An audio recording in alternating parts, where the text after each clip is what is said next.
What fascinates me most about the animal circle of life is the intricacies between the large and the very, very small. I mean, it's very easy to go out there and find the large.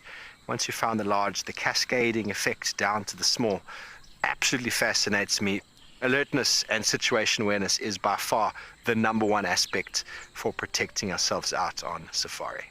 Join me on the next live safari on DSTV channel 183.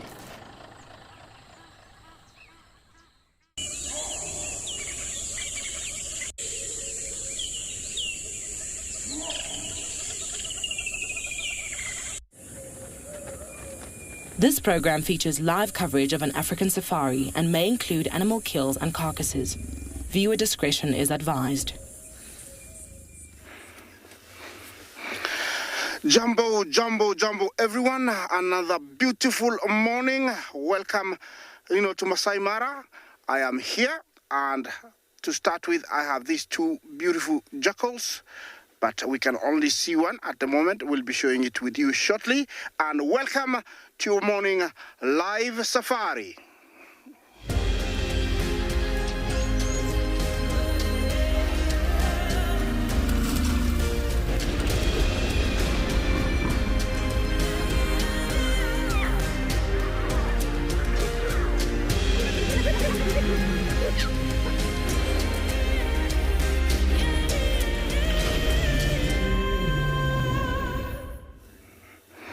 Jumbo and good morning all WildEarth family. Welcome to your morning safari. Here I have a beautiful jackal. We are coming to you live from the Masai Mara, and our weather this morning, it's quite chilly. We had rain all night as the weatherman predicted, and today we are starting with 17 degrees Celsius, about 63 Fahrenheit. We expect to have some rain later on.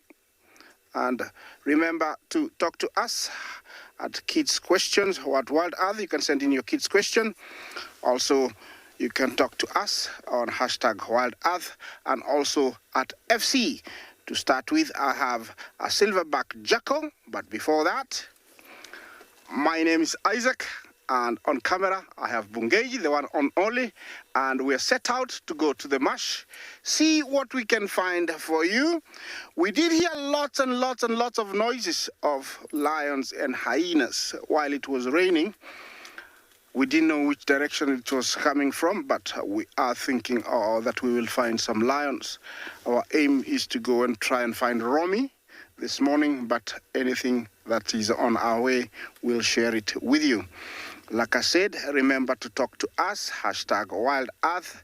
You can also send in your kids' question at WildEarth TV and also at FC.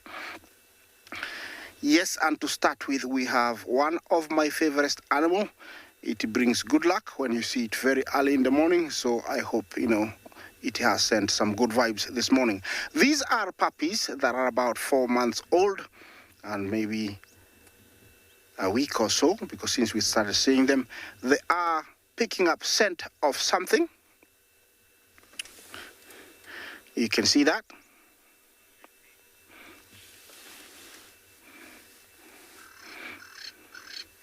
James Jumbo, yes, what a way to start with the jackal puppies. Thank you for your beautiful comment. Every time I have come here, I haven't found the parents of these cuties, but they seem to be full every time I come, and also very playful. So I just, I love the energy that they have in the morning. Remember that these guys are known, when you see them, to find a lion. They are very vocal, they pair for life, and not only that, they are very, very efficient hunters. Looks like they want to go underneath my car. I don't want them to do that because they will get used, and not everybody is like me. They might run over them. So let me try and continue on and see what else I can find for you. And while I do that, let's take you to another live location.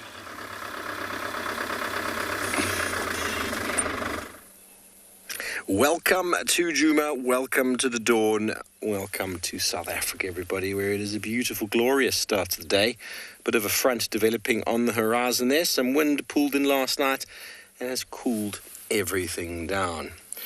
Hello everybody, my name is Steve Folgovich, joined by Theo Alisal on camera, and as always we are very excited to have you with us. And as always on mornings like this, beautiful and serene, we're going to frame up a little bit of the sky. There's a tree with a woodpecker on it, and I'm just going to allow you to listen to the morning unfolding.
Good morning, everybody. Good morning.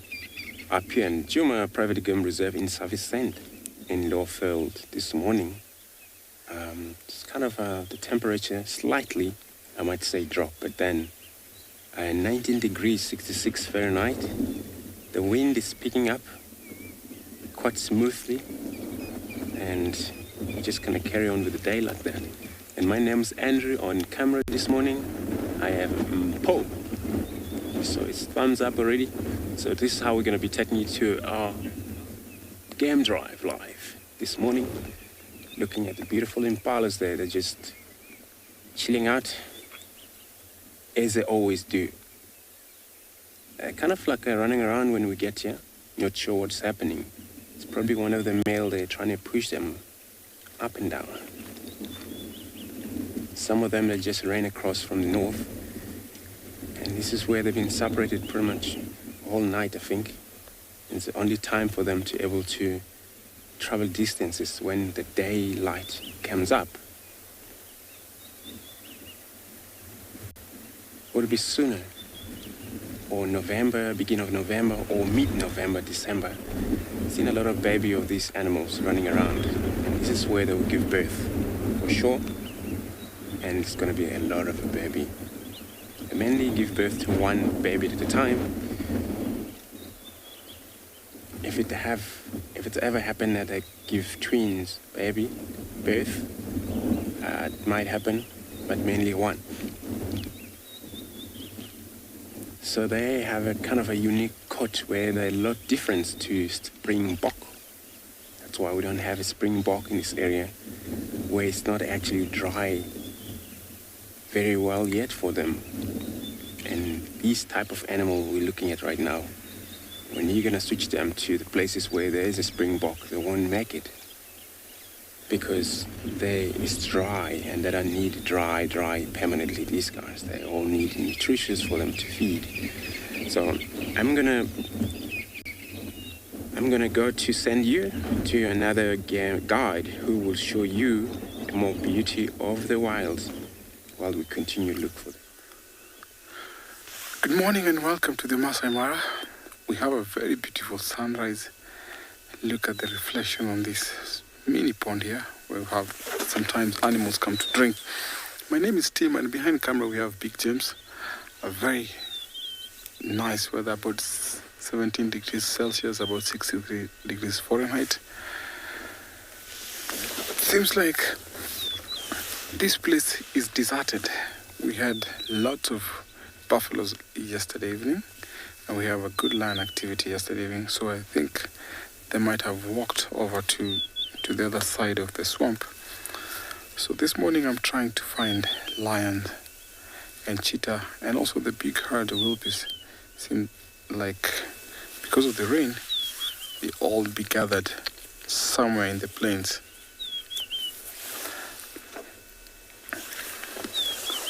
I can hear a very nice melody of a rufous-napped lark.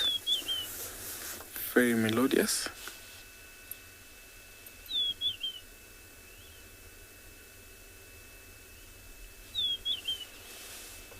And you can hear the response of the other lark.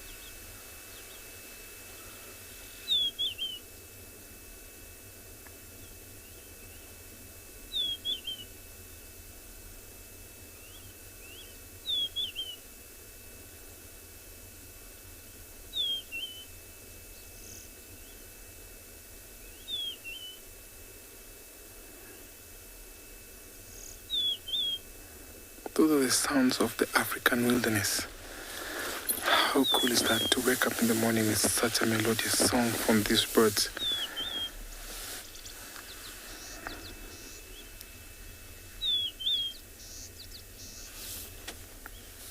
What a beautiful sunrise this is.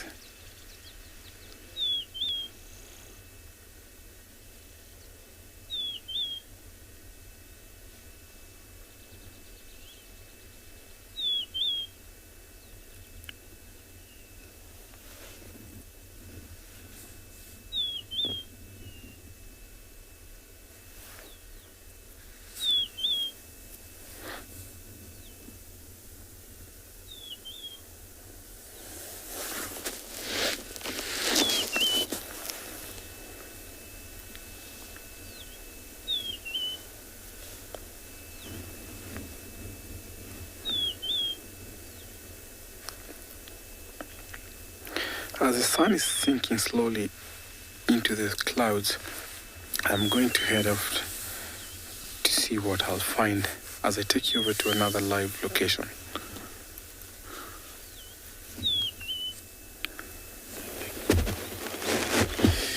Beautiful.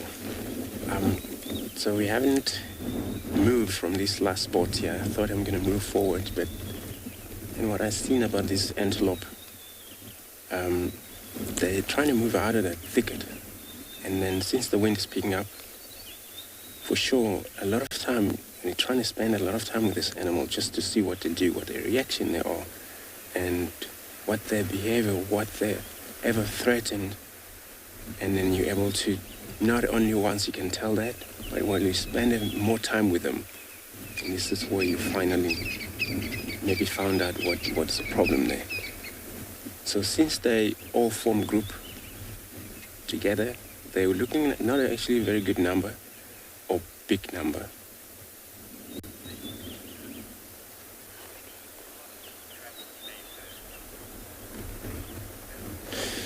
Good morning, Spacewalker. Morning to your beautiful show this morning. So you want to know how many Impala can travel in one herd. So, well, creation of the herd started from anything like 10 or 5 females dominated by one male always. But then, continuously, it developed over the years since they are breeding every year. And we know that they are seasonal breeder, but then finally in the next 5 years, then you see a lot of change. The herd has been developed or bigger. And then finally end up see 30. So from 5 animals to about 30, maybe roughly about 5 years later, you're able to witness that. But at the end of the day, you may finally find about nearly 70 or 60, possibly 100, if they succeed in terms of breeding. But understanding something unique about this animal, so the dominant thing here change quite often. So I'm going to stay here, put while you you go on enjoy another beautiful wildlife on another locations, just to see what this impala do finally. Otherwise, I'll move on.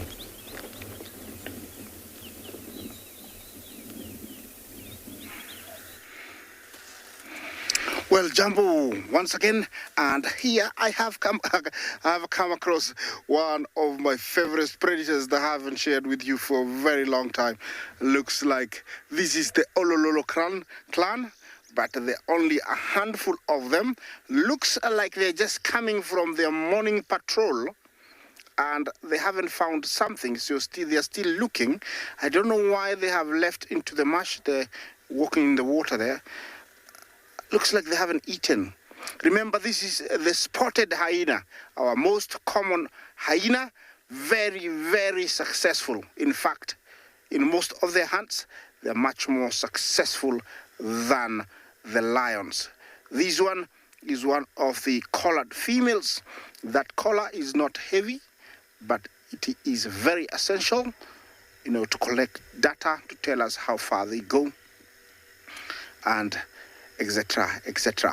Spotted hyena are very active at night, and looks like they're just coming from doing that and heading towards, the woods. I don't know what is there, but I can hear the baboons barking. It's like somebody made a kill, and hyenas are investigating. They are very good at that. When they see vultures, when they hear that kind of barking, from hyenas, from baboons, they will go to investigate, and they are not afraid of lions. And especially if they are lionesses, they sometimes will actually take a kill of lionesses. So they have power to reckon, and they are to be respected in these African plains. Look at that young guy. The light is just beautiful, and he is following suit. Where the others have gone, he is going, and hopefully they will get something. Remember to talk to us, #WildEarth. Questions, comments are really, really welcome. Usually you will see them like this, 3 or 2 or 1s, and they act like scouts. If one spots something and he needs a backup, he will, howl, he will call, and usually that call says, I need backup, bring in the cavalry, and I tell you, you will see all, hyenas heading to that direction, and they can be from 1 to 60, and when they're in that numbers, tables can turn if they just, a few lions on a kill. This is an animal that lives up to around 20, 22 years in the wild, and can live long, I think, in captivity, and has got an appetite that I cannot compare to anybody else. One of the strongest jaw powers in the African plains. So you don't want to give it your finger. Yeah, looks like they are headed to the bushes, and they're disappearing on me really fast.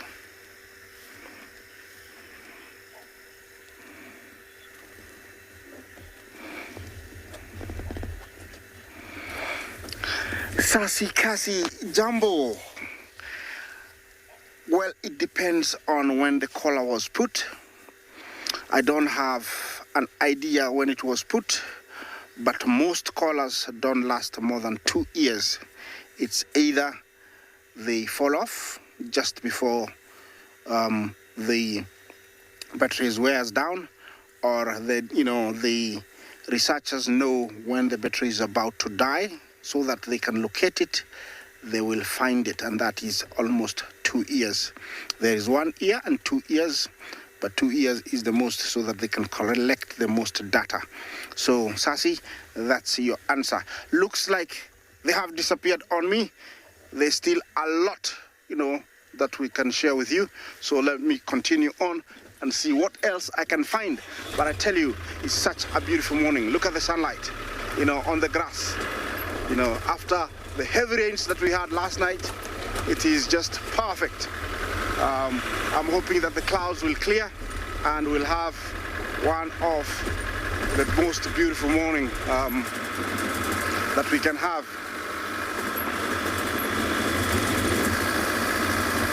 It's water everywhere, so today I have to be really careful where I drive. Well, let me get along somewhere else. We'll see you shortly. Let's take you to another different location. Thank you very much.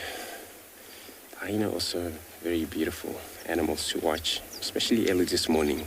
Got a lot of energy to run around. We're still here in this ground here. Now looking at this male, I also started to talk about him when we link you to another location. So this is the male that he controls the whole group here. You might have heard him sometimes make a lot of noises. It's so that he's trying to advertise his range, his home range, the ground here, where he grouped all of these females by himself.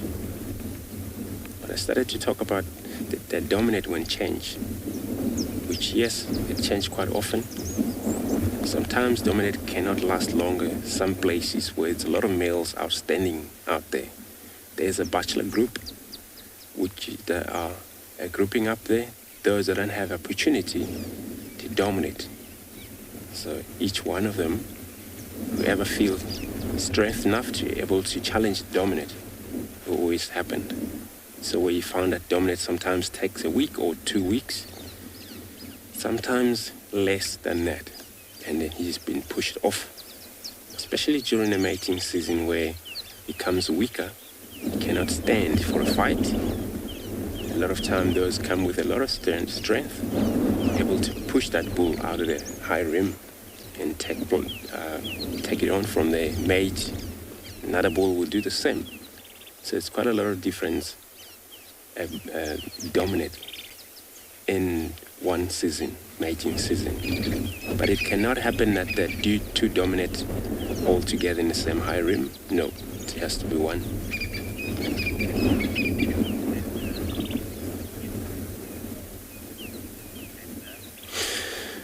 Linda, you're right. Impressive horn, you said. I agree with that.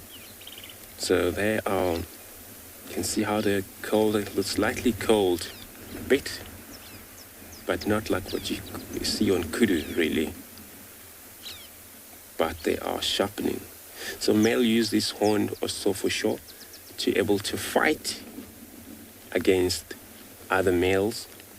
Mainly, these horns are for fight. And then female that don't have horn, those horn that you see, they're slightly coming up with this young one, the all young male, and they're all born last November, December there.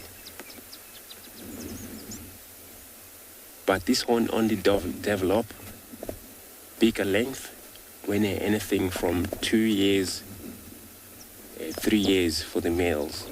4 years old, this is when the males are now pretty much independently, and of course the challenge for them, this is where they started to come to sexual maturity, which is from there they will be facing a lot of a challenge,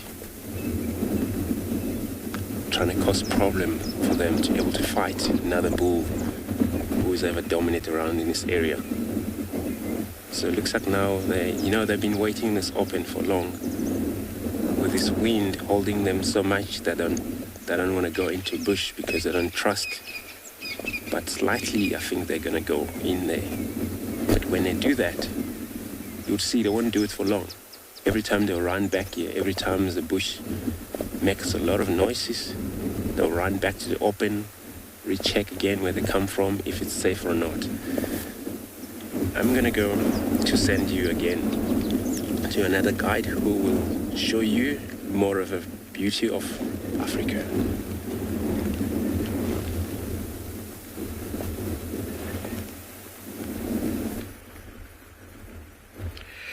Well, I could agree with Andrew. The two animals on this vehicle are very skittish because of the wind. We have a fairly breezy morning this side as well. Very good morning. My name is Kyle. Welcome to Tswalu Kalahari. Behind camera is David. Welcome, welcome, welcome. We are stopped on this access road for a very special little something. We're going to take a look in that bush over there. We have got something in the middle that we're going to see sitting and keeping something warm. Let's see if we can just pick it up now. We have returned to the little Kalahari scrub robber nest, and we had it sitting on... oh, my finger's huge. In the middle of the frame, David has got a perfect picture there for us. You'd see a little black mark, that's the tail of the bird. Then it goes a rusty red, that's the rest of the tail. And then the little white lining is actually its eyebrow with its beak. It's sitting on the nest right now. And how fantastic to get a view like that.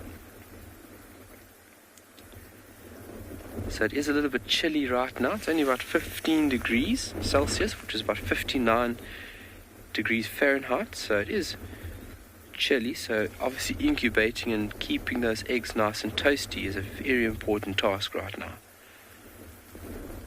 But that is a first for me. Seeing a little Kalahari scrub robin incubate the eggs.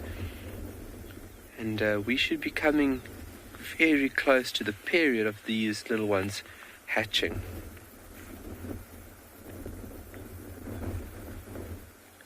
You can see the wind pushing the camera around, and you can see the branches moving. It's quite a strong breeze, and as you saw in the opening segment, we've actually got some clouds today. So incubation is done mainly by the female. Quite a lot of the incubation is done by the female, let me put it that. And obviously this would be a part of a pair. So male and female obviously joining up for the breeding season, where they would have created this beautiful little cup-like bowl within a thorny bush, just like this over here. This is typical in where they would create a nest. And then about half a meter up from the ground, I've read up to about a meter, they can actually create a nest. They do have strong preference, obviously where they have been successful, that's where a bird will then, there it's moving. Oh, there it flies. Wow.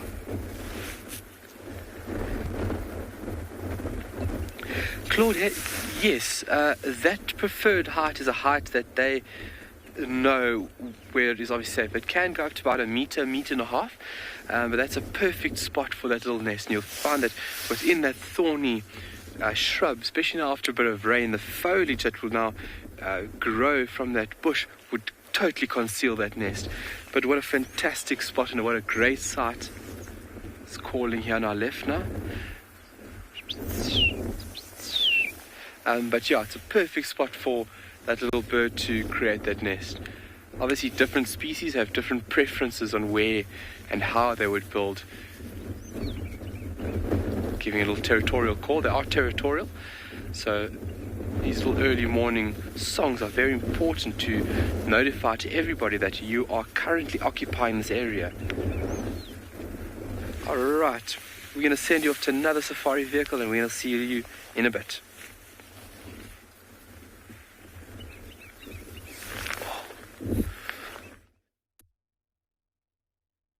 Very interesting with that Kalahari scrub. Over here at andBeyond in Ngala this morning, we got a pair of saddle-billed storks. Two incredibly beautiful birds. The sun is shining. The wind is blowing a little bit. They're moving through this open, marshy kind of area, looking for all kinds of food what they can find. But good morning and welcome to andBeyond in Ngala. I'm Dan. Behind the camera we've got Odie this morning, and it's a pleasure to meet you. The wind is blowing a little bit this morning, keeping us a bit cooler. Yesterday was incredibly hot. And we're going to spend some time with these saddle-billed storks as they move through this open area, looking for all sorts of frogs and anything that they can find to eat.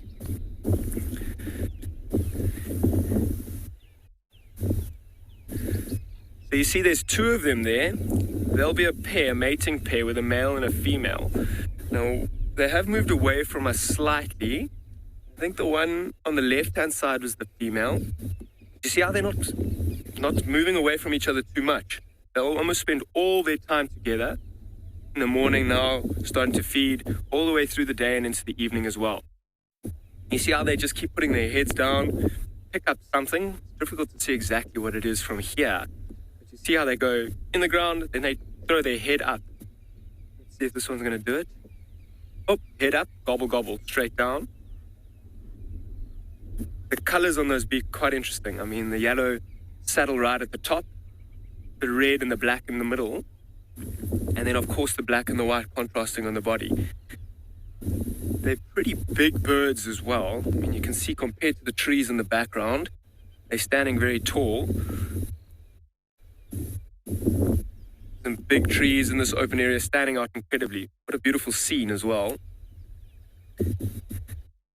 So with all the rain that we had about 2 weeks ago, this area, this open area that's cleared, you can see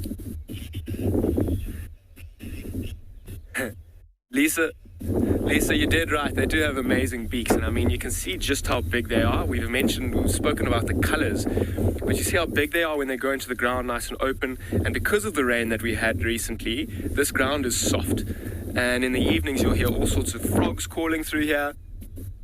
And with such big, strong beaks, it makes it easy to just put it in the ground, get something out of there.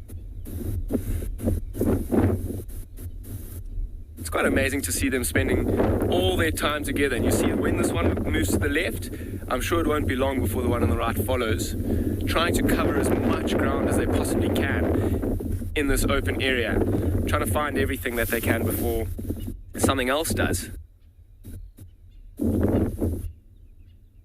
It's amazing now that the one that Odie's currently on, when it turns, you've almost got just that black at the back, but there's quite a lot of white in the front as well.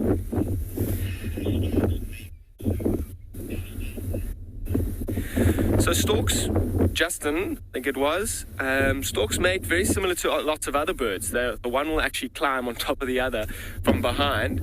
It's quite an intimate process, but it doesn't last a very long time. You'll see after these two have mated, their young one looks completely different to them. It's quite a dull grey compared to this beautiful black, white, red, and yellow.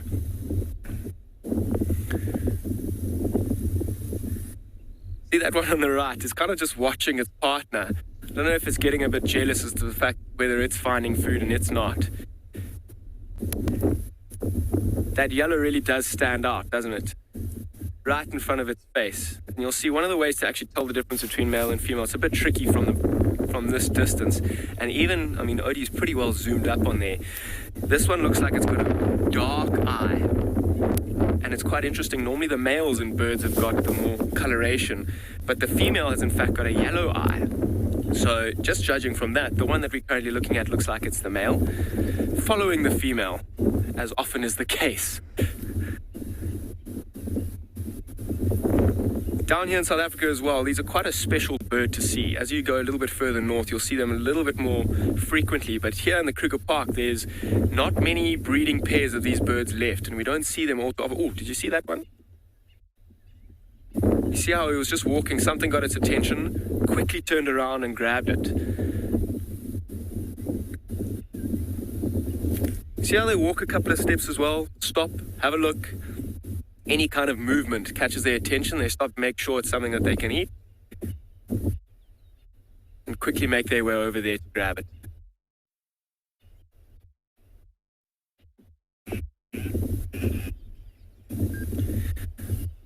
So I'm going to spend a bit more time with these two birds this morning, seeing what else they catch. But as the sun starts to come up, I'm going to keep going and try and see if we can find some bigger things as well.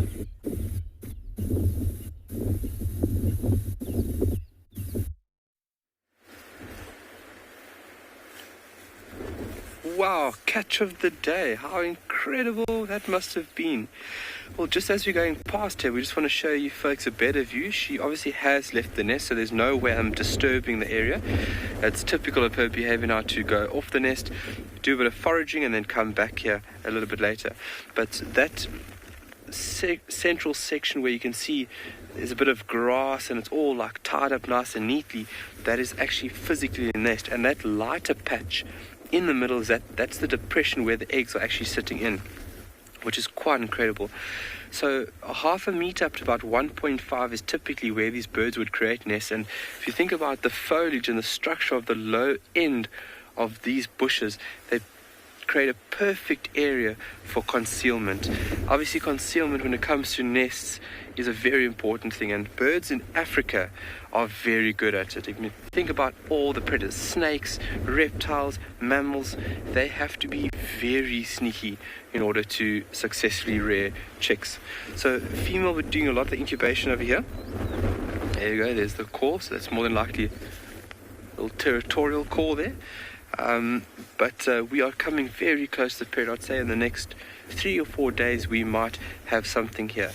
And when this little chick emerges from this egg, it'll use this special little keratin part on the front of its beak called an egg tooth to break through this beautiful little white and speckled egg. And when it does, it's totally helpless. And that's why this nest has been created. And then obviously the provisioning from parents is very important for this little one to develop. So being bound to the nest, it'll be naked. The first few days, the eyes will be closed. It can't walk. It is totally bound to this nest and needs the parents for every last little bit of reserves. And then obviously it will be in a stage which we call the nesting stage, nestling, and develop until it's obviously a fledgling. That's when it leaves the nest. So hopefully we can be part of this beautiful process. Just like I've said, this is an absolute first for me, finding a nest from a Kalahari scrub robin, and then as well as seeing it on the nest, which was such a treat to see. So from here we're also going to go look at another nest.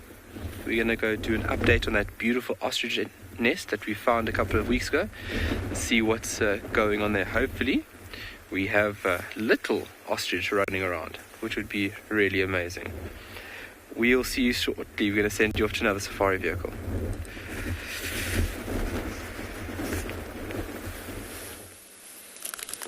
Welcome back to South Africa, everybody. Let's do a little bit of birding this morning. It's very nice for me. This is the first Namaqua dove that I've seen in Djuma. A very long tail. You see that red face onto the neck? Namaqua doves are regarded as quite arid sort of birds. So I, be honest with you, this is the first one I've seen on Djuma. And walking around on the floor, looking for seeds. As with all doves, they've got a sort of a polarized lens on their eye, which means that they can discern the difference between seeds and stones. Stones obviously reflect like a crystal would, whereas the seeds have got a very different reflection. Oh, and there he goes. How cool was that? Now, apparently they're quite common. I asked Rex on the radio, what about the Namaqua? They are, it's very common. I'm like, okay, first one in 3 years here at Djuma. I've seen many in my life, but first one on this property. Okay, everyone, well, we've been missioning around. We've checked the entire boundary, well, the western side and most of the south.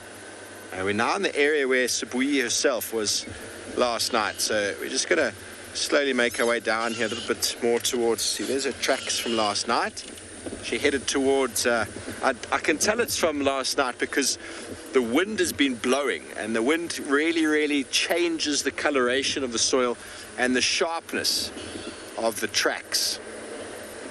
So when the leopard track is a little bit older, even if there's been wind 10 minutes before, it will have changed the edges, and the angle of that track will look quite different. So we left her cub down that side. There's an Namaqua dove again in the road. He's busy munching away. Let me know, everybody, if this is a new bird on your list. I'm sure they've been recorded here before, as Rex says are quite common, but I've seen a few in the northern Kruger and very arid sort of areas of those places.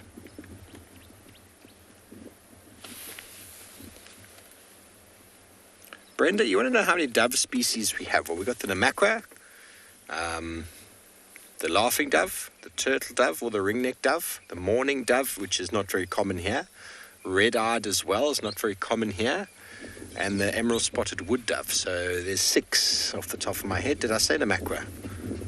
Namaqua, emerald spotted wood dove, laughing, mourning, red-eyed, and Cape turtle. The mourning and the red-eyed dove is not very common here, but, you know, in places that I've worked, the red-eyed dove is extremely, overwhelmingly common. There must obviously be slight differences in habitat preference. Here I find laughing dove and turtle dove very abundant, as well as the wood dove. My first Namaqua.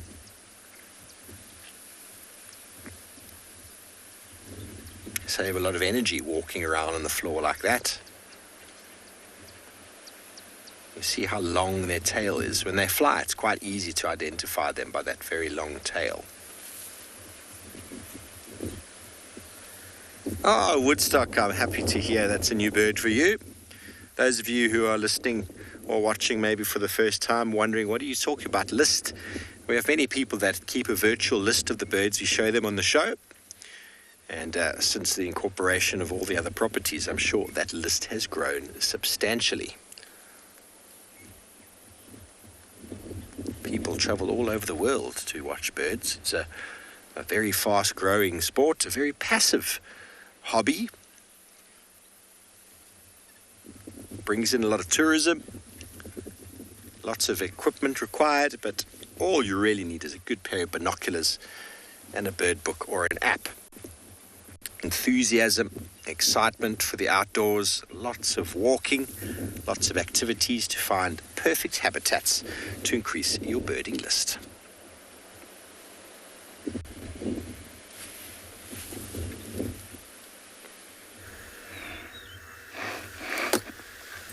Well,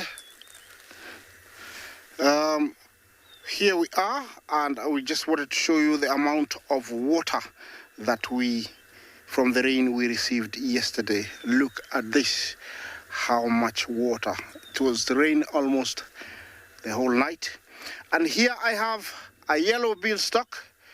Looks like an immature young one, but already he's learned his trade.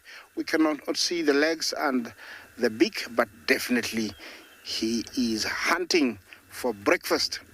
Eventually that beak will be so yellow and he'll be so white, a bit of black. Yes, it will be a beautiful, beautiful stork. Yeah, we received a lot of rain, and where I'm in the marsh, and I'm surrounded by beautiful things. Apart from the stork, we have water. We have, what else can we show you, Bungay? Look at the scene. It's just magnific. Look at the sunrise. The sun is still hidden somewhere there. And here we have one massive bull elephant. I think he is one of the biggest ones in the Masai Mara. He's eating what they are known for, elephant grass. This is grass that is so tough. We use it for thatching houses, traditional houses out there in the village. And only elephant and buffalo can eat it. It is so tough. It is like a wire brush. Yeah, elephants have got very wide molars, and they're able to grind it. And because it takes a long time for it to go through the tummy, it is well utilized. Well, this bull, I would say he's over, 45, 50. He is big. Unfortunately, he's not facing us, but you can tell by the size of the ears, the size of the body. Yes, and also the tusk. He's one big boy. These guys, they can weigh up to 6 tons. That is about 5 of my Land Rovers. So actually, if this Land Rover was put on his back, he would carry it like how you push a shopping basket, It could be very...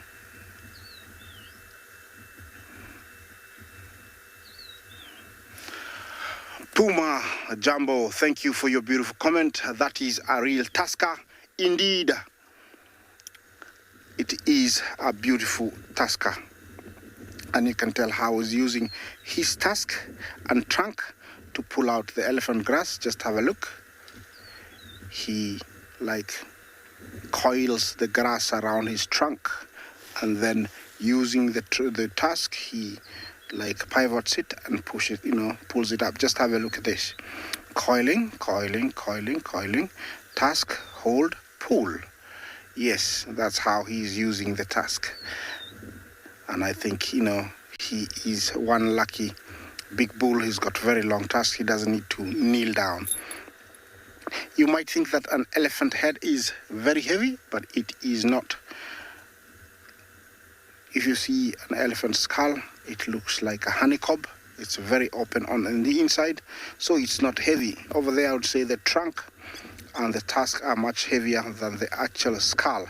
But the cavity that protects the brain is actually very solid, and it's very inside, so it is very, very well protected. I have our saddle bill stock very close to us, and we can show you how he is hunting. Not very patient of a stock. He's going very fast. Usually they hunt with their beaks open, and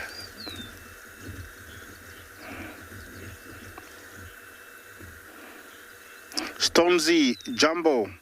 These stalks are about 4 feet, 5 feet, in between that.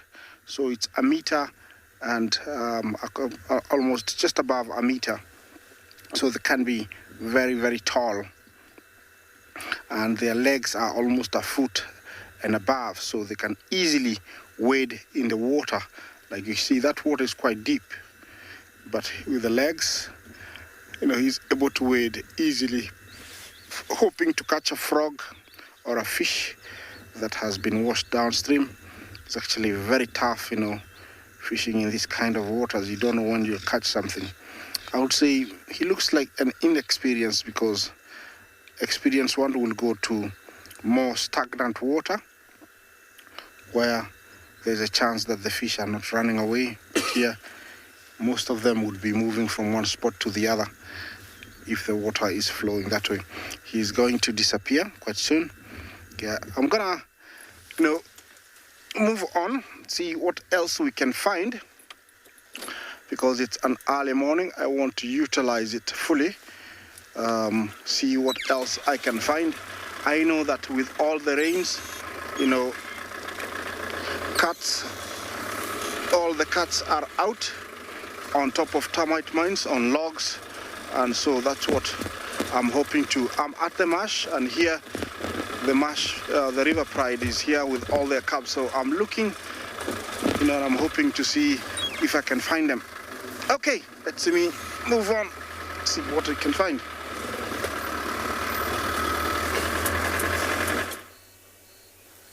Welcome back to this side of the Mara, where we come across one of the Mogoro lionesses.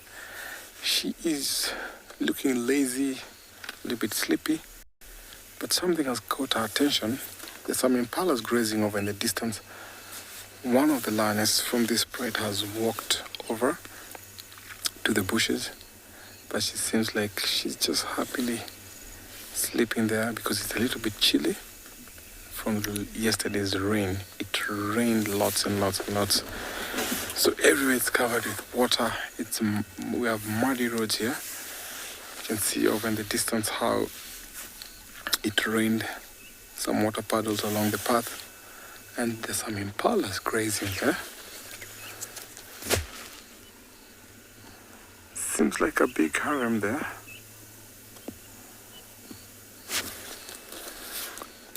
They've not seen the lion.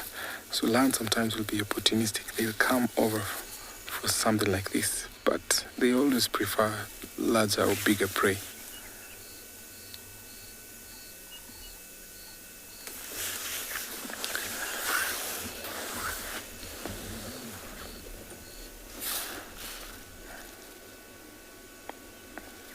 Oh, she's quite lazy this morning. And I'm sure as soon as it starts warming up, that's when they'll begin getting busy and active.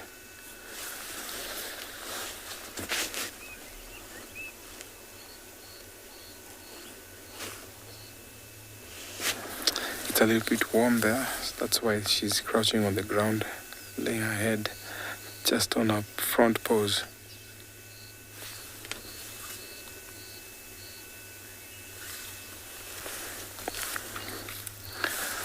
Mark, thank you for your question. I'll say it's a preferred weather because it's cool, so they use less energy as they are hunting. So I would say this is a very nice weather for them to be hunting at the moment. But lions will be opportunistic. Sometimes during the day, they'll see them hunting.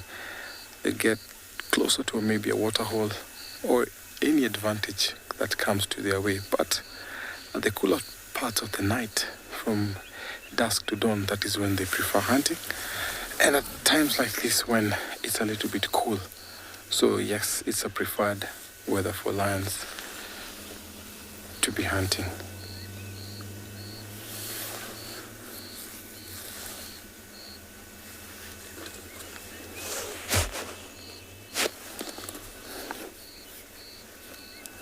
So the rest of the pride is somewhere around here. And there's a teenage lion that was amongst them. And I'm not sure where he went to. So I'll try and find him, see if they want to go on a hunt or maybe they want to take us somewhere else.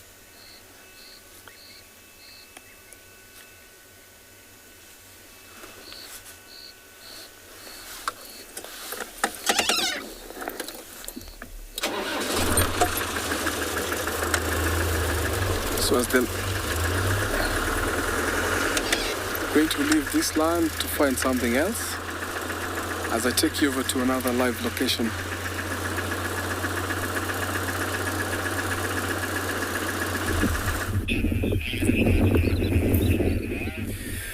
From lions to lions, we've managed to find this young female lion from the Birmingham Pride, lioness, and she's got her head deep in the bush at the moment. But if you have a look to her right, there's a little baby there, a little cub. And if wait, just on the horizon, can you see the second one starting to appear? Just the tip of her tail. That's a little black mark that those cubs will look out for. How's that little one popping over the...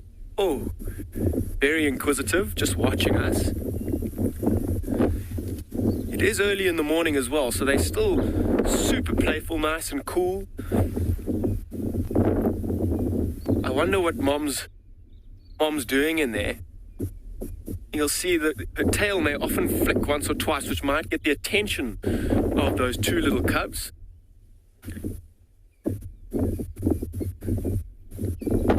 You'll see, I mean, it's a very important stage in their life. They're about 7 months old. And the two newest recruits in the Birmingham Pride, look at how that little one's stalking down. Oh.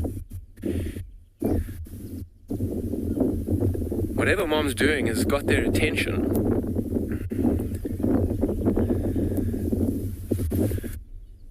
I wonder if she might not come back out a bit. It'd be fascinating to know exactly what she's looking at. It could be anything. Maybe something small moved in there and she heard it and that got her attention. Oh, now she's sitting down. I wonder if she isn't maybe seeing something through the bushes. Look at how the little ones are playing. Mom's not having it, so they're going to play with each other.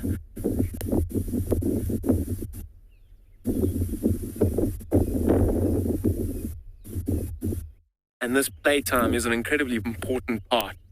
Practicing, learning, fighting with one another. All incredibly important skills that they're going to need for the rest of their lives if they are to survive. Now this female, she's quite a young female. She's about 4 years old, maybe just over. And this is her first litter of cubs. And often first-time mothers out here don't do so well in terms of a success rate. But she only gave birth to 2 cubs, and both of them are still alive and doing incredibly well. She has in fact introduced them to the rest of the pride, but at an age like this they can be a little bit more vulnerable, particularly with older cubs around. And mom is still in the process of weaning them and suckling them. So if she were to go back to the pride, you'll often find these smaller little cubs being bullied off or pushed off of the mother's teats and the mother's milk. So this is actually not far away from where she gave birth to them. She actually denned here in the riverbed in a very similar area to where she's hiding now. And if you have a look at those bushes and those trees, it's a really good place to hide cubs. So she will spend lots of time hiding them, even at this time, because they're too small to hunt and to accompany her on hunts. she'll put them right into a thick bush for even a couple of days at a time, while she goes out and has to hunt and feed. They are eating meat, however, but still suckling. They should be weaned completely at around 10 months, maybe towards a year. However, if she's spending time with the rest of the pride and the other cubs are all suckling and encouraging her to produce milk, she will continue to produce milk for a longer period of time. The cubs would love to suckle for as long as they can. Protein-rich milk, getting them to grow nice and big and strong. I mean, look how they're looking for any source of entertainment. Even the branch of a tree is providing entertainment.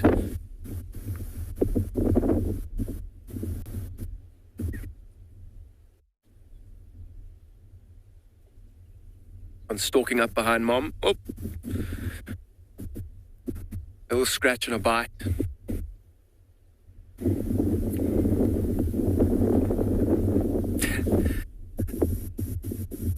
Looks like it's eating a branch, not because it's food, but simply because it's there.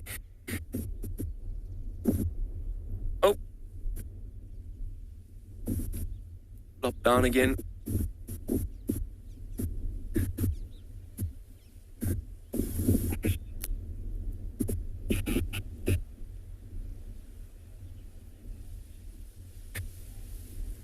Down under, thanks for your question. When will the cubs join in on a hunt? So you'll see as they start to get older, mom will start moving around more and encouraging them to follow her. And you'll see when mom kicks into a hunting gear, and you'll see it even with these cubs now.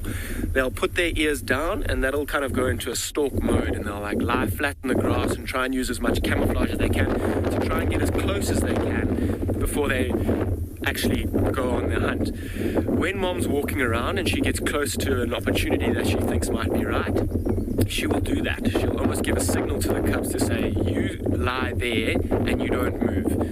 And they'll watch from a distance. And that could be in the next couple of months, just watching from a distance, watching mom and how she does it. And they learn from mom. So it's a very important part. And you'll see as they start to get older as well, they will actually be a hindrance in hunt, and they will blow a lot of hunts for mom, and that might be at around 1.5 to 2 years old when they start really accompany hunts, and the size of them will be benefiting mom and trying to bring down bigger prey. But they'll only really be real successful hunters maybe around 3 or 4 years old.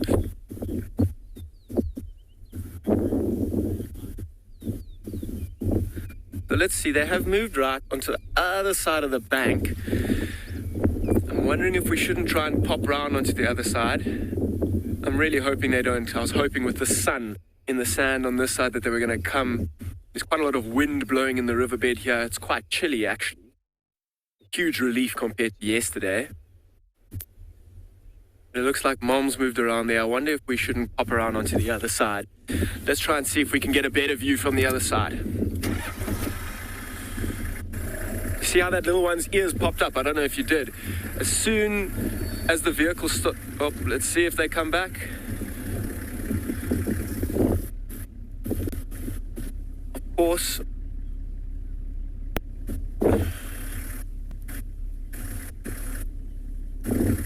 Okay, well, that's made our mind up. I think let's spend a little bit more time here.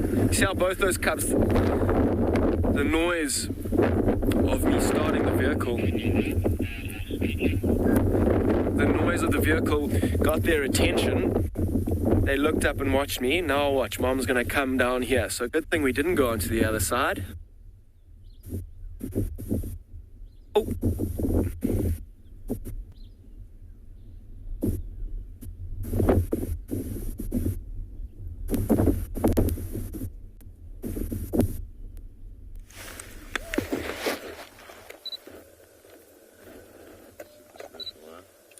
Yo, bro.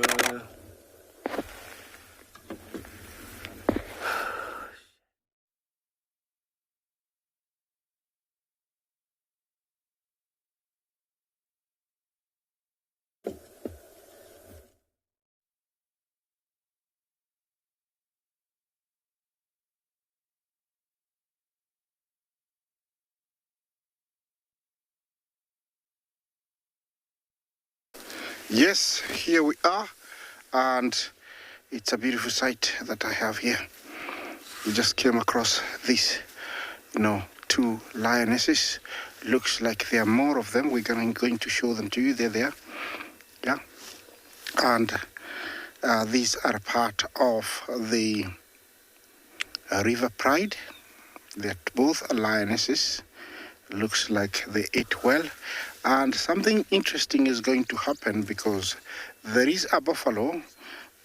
Let's stick to the lioness maybe. Bungay will decide. He is the cameraman. And there is a buffalo that is not very happy about the presence of these two lionesses. And usually he does try to ascertain authority in cases like this. But this might go very, very wrong if he is all alone, because I think and suspect that we have more than two lionesses. I don't know if he's gonna, gather enough courage to get down there and try and, be authoritative. But let's see. But he looks like one mean buffalo, and he might go down. I don't know. Cape buffalo, remember, do kill lions. They don't go down easy. They're very tough, they're very strong, and they have an anger, that I respect. They can charge without warning. They have amazing eyesight, hearing, and smell. I don't know if this guy is gonna go or not, but he definitely does see those two lionesses. He's thinking twice. I would do the same if I was alone, because also these two lionesses, you can tell, they're almost, I think, mocking him. What can you do? Are you man enough? Are you gonna come down? They're just seated very casually, like they don't even recognize he's there.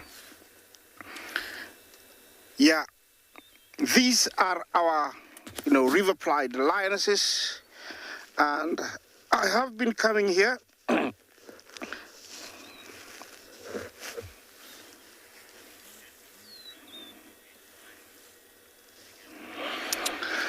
Megan, Jumbo, buffaloes have got a natural grudge against lions. Thank you for that phrase. It is so. They don't like lions naturally. And because lions do kill them, especially when all animals are gone, they will go for buffaloes. And so it is like a natural enmity from eternal. I think they don't like each other, and looks like the case here. There is a standoff. I don't think this guy is gonna go back without really, giving them a little bit of a warning. Right now is just a standoff. If he was joined by another, I don't see any other. If he is joined by another, then definitely it will happen. I only see him, but there's quite some brothers quite a long way. We cannot share them with you. They're quite a long way. But I don't know if he's going to go down. He can definitely really see them. I don't think he can smell them because there's no wind, but he can see them. The Cape buffalo is one of our largest grazers here in the Mara, weighing up to 900 kilos. And he is part of a bachelor herd. Bachelor herd, I mean, they may reach maturity at the age of about 6, 7.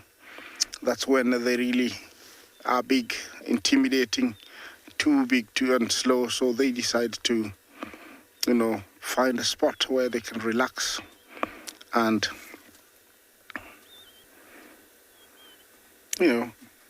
retire. Yeah, he's the king of the castle now. He has decided to stand on top of that termite mound, and he looks quite cool.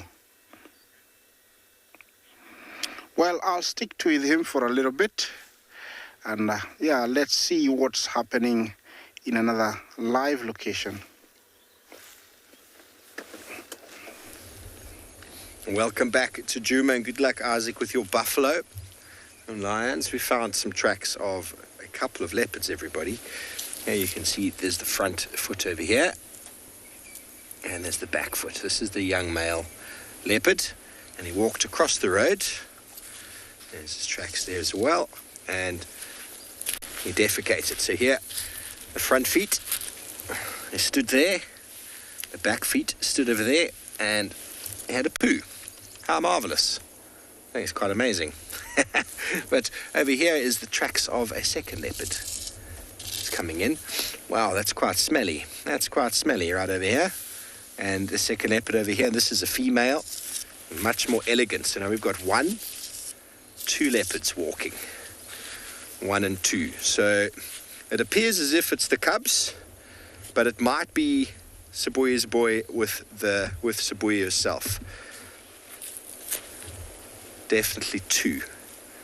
And they walked here, kept walking, 2 of them, and they're heading towards Chitwa Dam. So, little story in the sand, very fresh. You can actually see how shiny. If I show you over here again, see how shiny this is over here. It's very shiny because the wind hasn't blown it yet.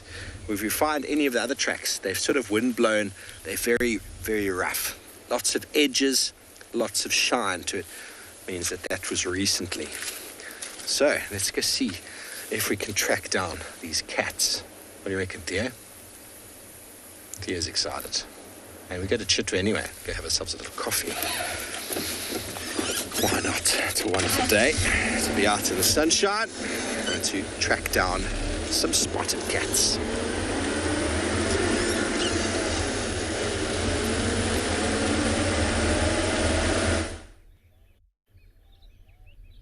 Steve, I wish you well and good luck. I hope you do manage to find those leopards.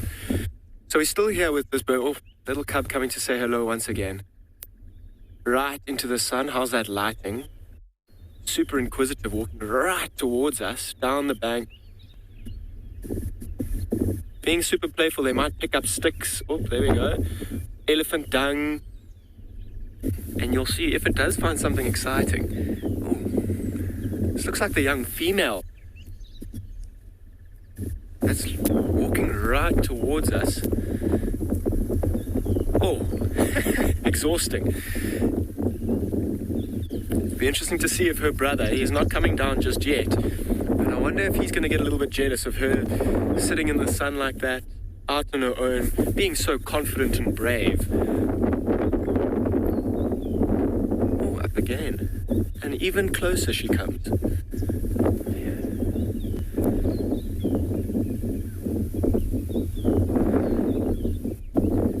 See how she got there, kind of had a look at me, turned around to see if Mom was watching, and yes, she certainly was. She's always got that eye, keeping a lookout for danger. Oh. Because her brother's not going to come to her, she's going to go all the way up to the top and tackle him and take him down. And how's Mom, hey? Super proud, but an ever watchful eye. She's also got a really good vantage point from the top there.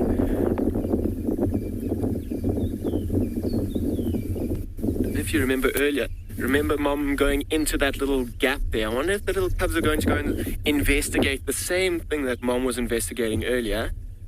Maybe it was a smell. Maybe it's a shelter from the wind.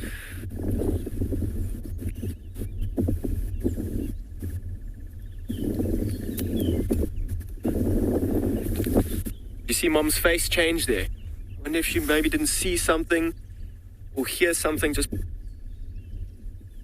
poked her ears forward, watching.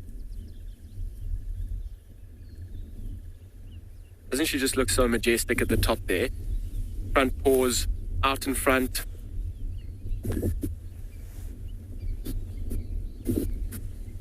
I can't see anything that she's looking at. Her eyesight's far greater than mine. I wonder if she hasn't seen some movement maybe on the opposite bank.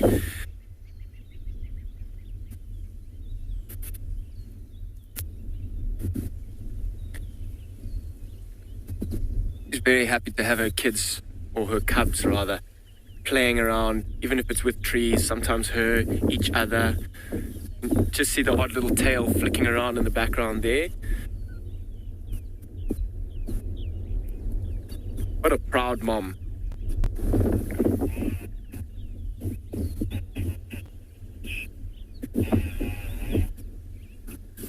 R.R. Moore, I couldn't agree more. What a magnificent image. And doesn't she look, as I've already said, majestic and super proud, sitting right at the top of the hill here, just watching. And she's watching right at us. I mean, not that she's worried about us, but I couldn't agree more. What a beautiful image. And although she looks pretty calm up there, let me tell you, she's watching, listening, smelling for any sorts of danger to her little cubs, but also for any sorts of opportunity to hunt. They haven't moved too far from where they were yesterday afternoon. And because lions are such opportunists and opportunistic hunters, if a chance presented itself, particularly on a windy day like this lioness might try and take advantage of the conditions which might be dulling the other animals' senses, such as their sense of smell when the wind isn't blowing always consistently, and their sense of hearing as well. You can't hear nearly as well in the wind. Let's see. You see that kind of shuffle and that re-movement and her head poking up like that?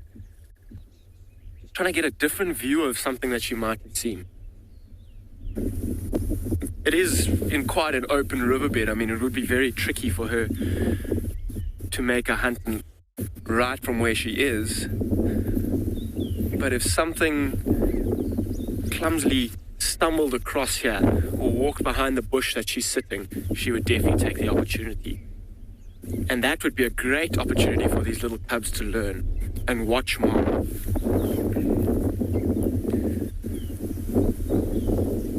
Oh.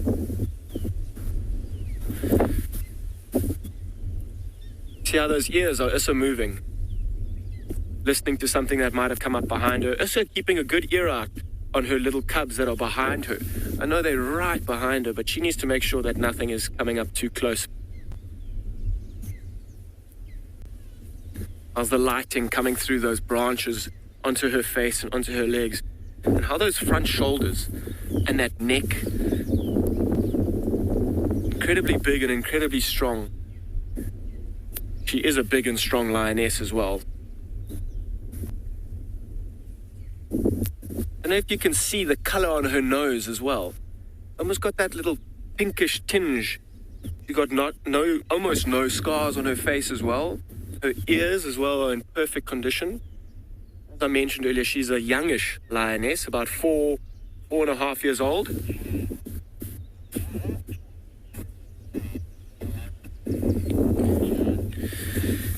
Karen, thanks for your question. Do all cats kill their prey in the same manner? And no, the answer is no. I think every situation is so different, and depending on the situation will determine how the cats kill their prey.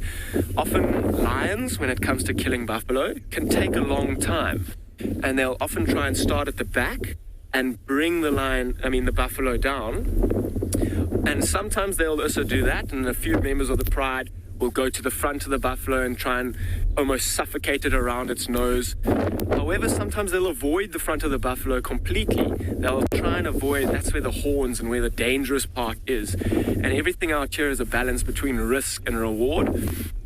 And by risking going to the front of the buffalo and putting yourself in danger, you're risking an injury, which out here, an injury is almost certain death, depending on the extent of it, of course. Leopards, they also hunt slightly differently. They try and keep it as quiet as they possibly can, going for the throat of often an Impala or a duiker as quickly as they can and try and kill the animal as quickly as they can, because that noise of an animal dying attracts all sorts of other animals. If this lioness that we're sitting with here heard potentially a distress call or an impala dying on the other side of the bank, she'll be up very quickly. And if it is a leopard killing it, she will be there and she will go and steal that carcass from a leopard.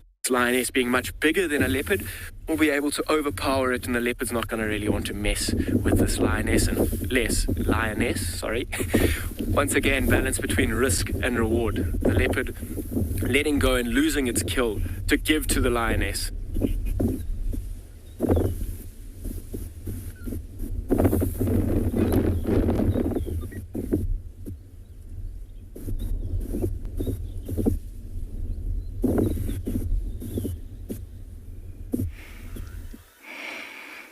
Well,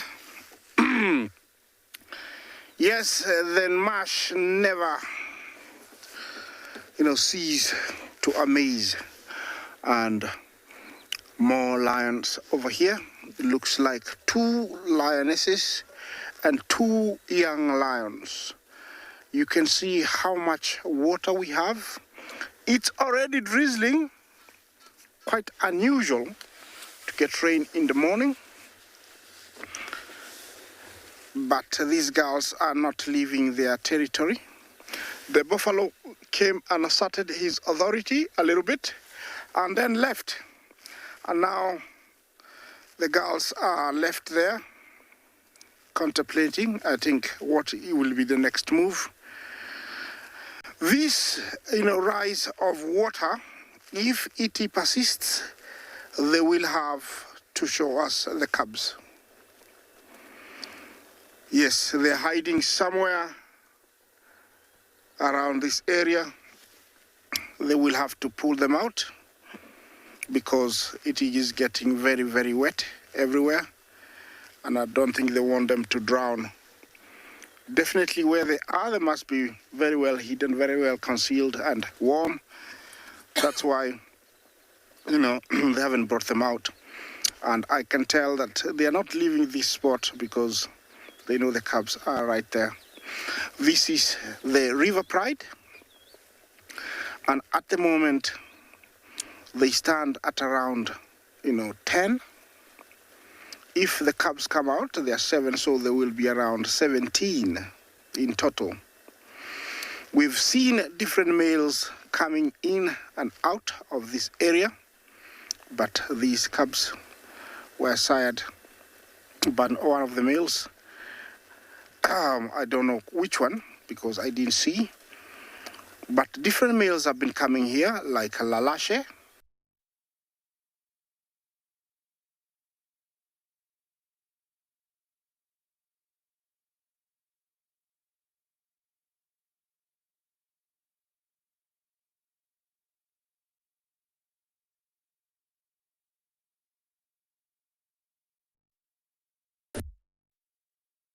You are with us. I'm not really getting very good communication. I think you're with us, and Theo's just spotted something.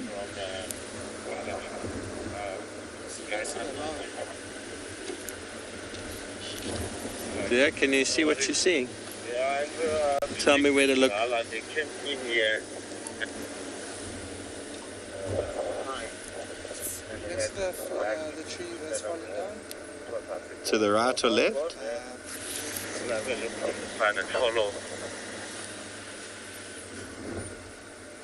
we won't see it from there. Yes, I am very aware, Jared.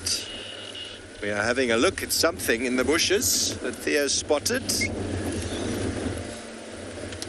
So we're just trying to see if we can see it. Maybe you can frame it, Theo, if you can see it. Obviously, you've lost the Mara. We apologize for that. Forward. We are on the tracks of the cubs, or mum and a cub. I'm not sure. It's very hard to tell the difference between the adults and the cubs at this stage. They're right there. They're coming. They're sort of headed down towards the dam. Looks like a termite mound, hey? So right there, these things. Very important when you see something that stands out a little bit to your eyes. You must always check it out. It could be the leopard we're looking for. Something that looks a little bit different. Okay, we're just going to keep going down here. The tracks are coming down towards the dam and they cut into this block. So if they don't come out of this block here, then they're in there. There's some impalas behaving a little bit jumpily, but in this weather that's quite understandable. They weren't alarm calling. Just some males chasing each other around.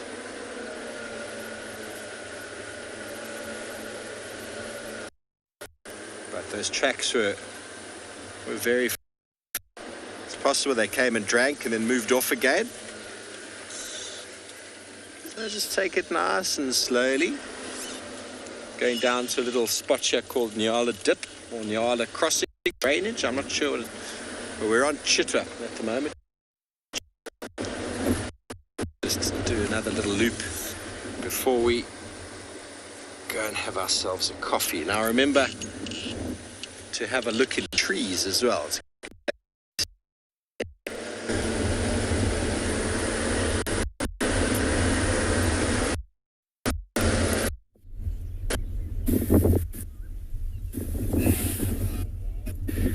Steve, I know leopards can often be tricky to track and find, but these two little ones are just watching us. See their heads popping over every now and then, ears just like Mom's, always listening. And Mom has just snuck off into that bush again. I think it's to get cover from the wind. But the little ones have just fallen into her place and doing almost exactly what she's doing, or was doing. Just keeping a good lookout. And that's exactly what they'll do. They'll watch and learn from Mom. There was a vulture that flew over earlier, and that got these two cubs' attention. They watched it, and you'll see vultures will fly over, and they will actually have a look at lions, and they know that when lions are there, often food is around. So they'll come and investigate, and the vultures flew over for a while, had a good look around, but no food here for the vultures, unfortunately, this morning. Unfortunately for the little cubs as well.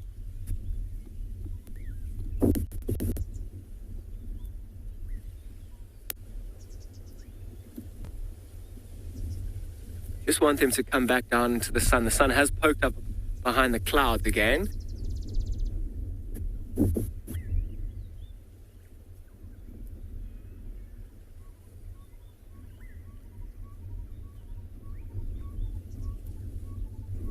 It's amazing to be able to spend so much quality time with two young lions like this, particularly in an open area. I mean, if they were with Mom and just in that thick bush, you wouldn't be able to see anything at all. You can just see those black tips to those ears. Remember, I don't know if you remember Mom's tail, also having that black tip. Those are signs that stand out in the bush. I mean, you see it at the back of the ears so that when they're walking, the ones behind them can see and follow. And when they put their ears down, those black tips will disappear, and they'll very likely blend into what's around them, giving them the advantage and being super camouflaged, allowing them to get close to prey. You see, when both of them face the other way, those black spots behind the ears stand out incredibly, even in the shadow there. I wonder if something didn't walk past the other side, getting their attention. If it was something bigger, maybe an Impala or a kudu. I mean, there are often kudus feeding on the banks of this riverbed. I think Mom would have been a bit more excited and poked up. Could be a bird, maybe a small francolin or a spurfowl.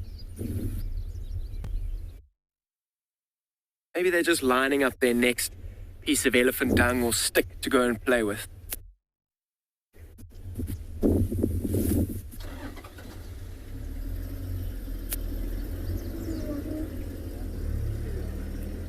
See, any noise gets their attention.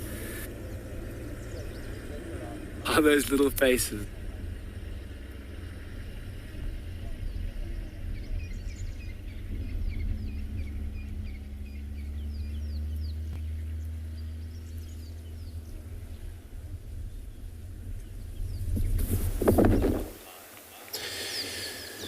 Beautiful back here at Djuma.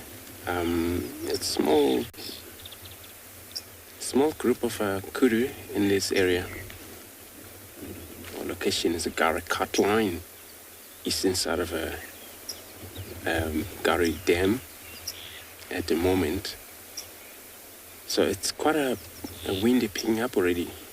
That's why these animals, especially with the kudu, they don't mind spending a lot of time in a covered places, because this is also, it's one of their favorite place to be, where they are browsing.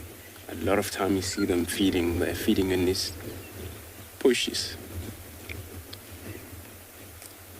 And they form groups sometimes, especially females.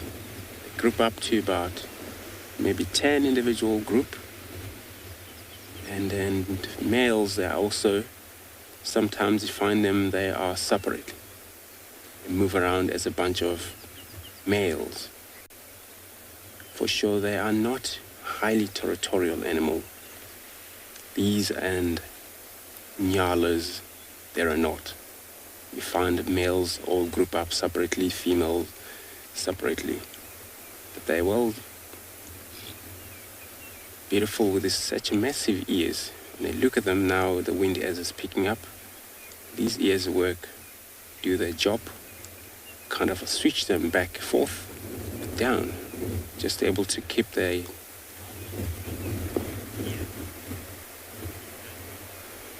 Sisa, good morning. Welcome to a beautiful show this morning. You want to know how far the kudu can hear? Well, depending on the day, most animal, their hearing is great. But when it comes to where there is a lot of wind and there seems to be much disturbed by a lot of vegetation that shake by the wind. So, but if it's deadly quiet, of course, they're hearing just like most of us. So, hearing is clearly 100% on most animals than even seen. But these typically animals, as you can see with these big ears, and they're meant to be in a thicket all the time permanently, not to come out to the open when they want to, just because they rely on hearing most. Sight, hearing, sense of smell, that's a key. So they can hear better kudu. So which means any sound come from far, 100 yards, or even sensitively, something that touch grasses, if it's deadly quiet, no wind, they will be able to pick that up. So they're good on hearing. When you look at them, I know they're vanishing now through the bush, but we're able to talk about little hump they have, where males and a female have a hump slightly just before the neck. And they have a tall neck for them to be able to reach the branches. And this is how they manage to feed, reach the top branches. Also, they have a beautiful prehensile tongue, which is able to help the lip able to take off the branch or the leaf from the branches. And sometimes you see them feed on a very nutritious twigs, which is where during the winter they also have to find their feeding.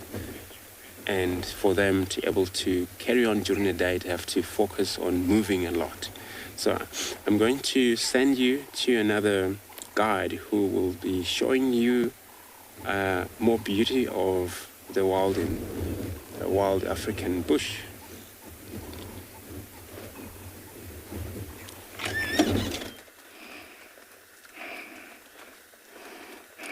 Well, we're still here, same position, and it looks like our lions have tucked themselves, in. They don't love rain, but there's nothing they can do. They just have to sit there and hope it passes. Sooner than later, it is the norm. A very good time to do hunting, but these guys are not interested. The rain does mask all the smells, and so usually it's best time to go hunting, but it looks like these girls and boys are not interested in leaving that spot. I wonder if it's dry enough for them down there. I wonder, I don't know. Maybe it is. What did you see, girl? Remember, though, they are, sleeping and resting there, all their senses are still wide awake, and they are listening, they are smelling, and if something was to, walk by, they'll sprint into action without hesitation. Pride like this, already here there are about 6. We can't see all of them, and we can show you. I see 4, but I saw 2 other that, actually the ones that were having a standoff with buffalo, we cannot see them. They are already, a power to reckon. They can actually hunt down a buffalo. So if they decide, they can go down for one.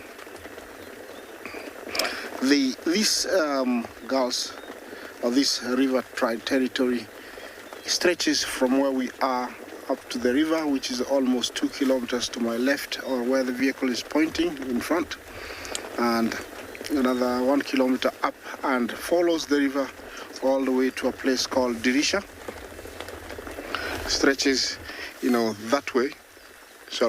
Stretches that way, a place called Dirisha, and then all that is the prime estate, all that area. So it is a very, huge area full of game, and you would want to be here. It is drizzling, as you can see. This is our short range.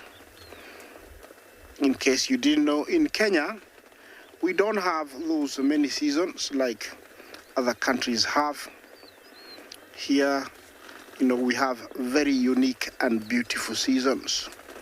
2 seasons are wet and dry. And when it's wet, it is wet.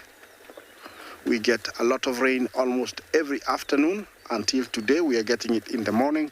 And then, it rains almost up to midnight every night for about 3 weeks. And then it gives us enough, time to do something in the morning. Those are the months of October, November. Those are the short rains.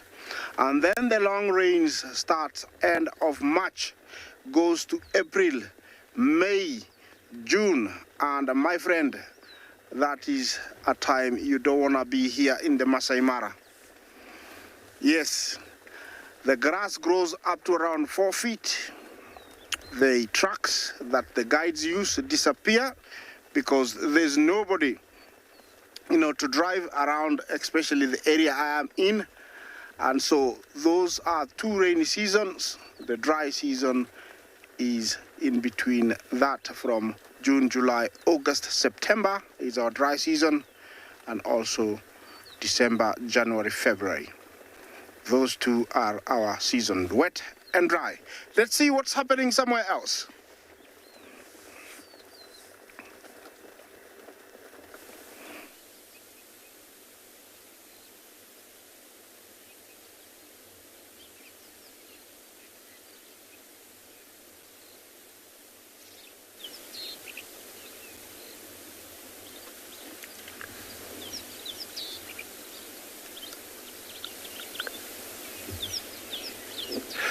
Good morning, everyone. It is Djuma from andBeyond Phinda Private Game Reserve. Right behind the camera, I have Herat, and we have lovely lioness. She's just lying flat at the moment. Looks like she's been heavily walking overnight. She's trying to hunt, but she have quite a nice big belly. Not quite sure if she had something like yesterday, probably. Yeah, I'll say maybe yesterday, because it doesn't look like any blood on her. I know she was around yesterday with her sister, but not. But as you can see here, if you look at grass, it's quite wet. It's been raining like overnight, but not so much rain. And also she's just warming up herself. That's why she's falling asleep now. She was up for maybe 3 minutes ago. She was up and looking around. I think she feel more comfortable having us around her. But this is a good area as well. a lot of like warthogs and stuff like Impala. Sometimes they come around. Yeah, she's in a good area. As you can see, it's nice and green into this area where she is now, which is lovely to see. Just enjoying herself, lying down like that, which is always anything can happen. Like water can move her along, and she can change completely what you actually seeing, what she does. That's what I like with the lion. It's nothing gonna happen. Suddenly something, and then you start seeing some action. Yeah, it would be nice to see a sister, and I know far back, but you won't be able to see it. There was some Impala there. Maybe the Impala, they already know she's around.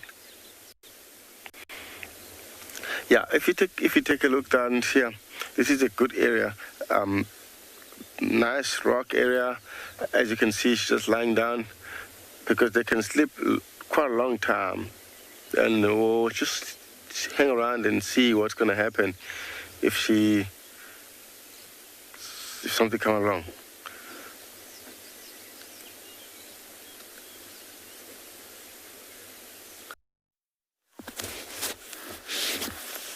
Welcome back to the matter, and this time around we have a mixed herd of wildebeest, eland, zebra, and buffaloes. This is a very good place where they can all team up for security.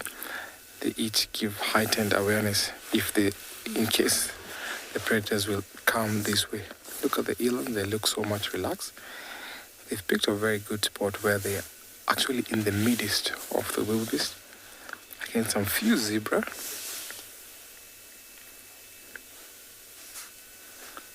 Because of the rain, so all the animals have gathered in the plains where there's lots of grass, there's lots of water. And because the grass is moist, where they contain most water, then they can all happily enjoy grazing without even going to drink. You can see some few zebras there.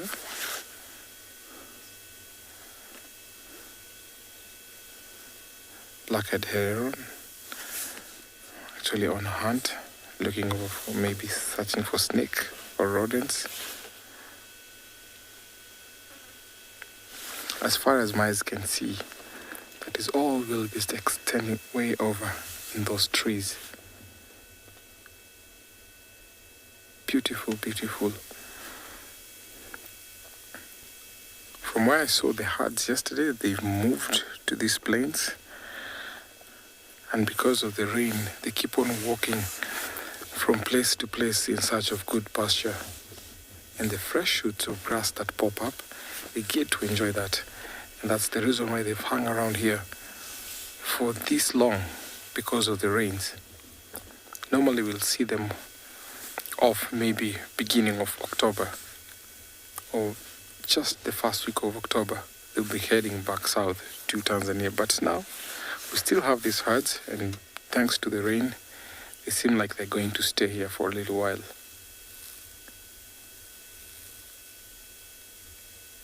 I don't know what the heron has picked. It seems like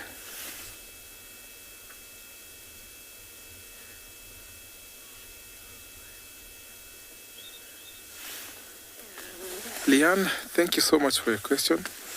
Are there any lions close to these herds? Not that I've seen of, but you never know. There might be lions hiding somewhere, maybe stalking, because we have long grass, and you never know sometimes, even those bushes. But it seems like nothing is actually around, because zebras have very sharp eyes, eland as well. We have buffaloes to our right who are also aggressive towards predators, so I don't think there might be predators.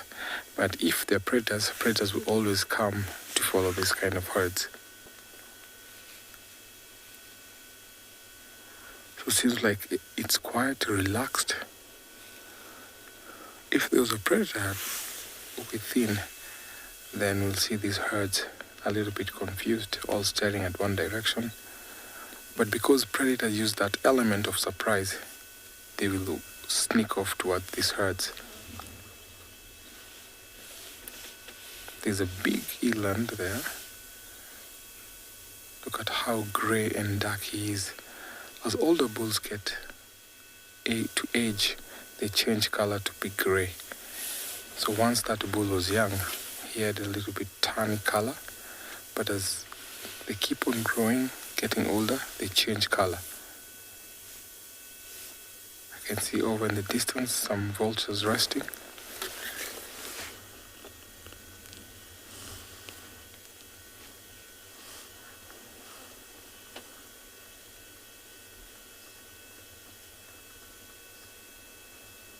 Wow, this is magical.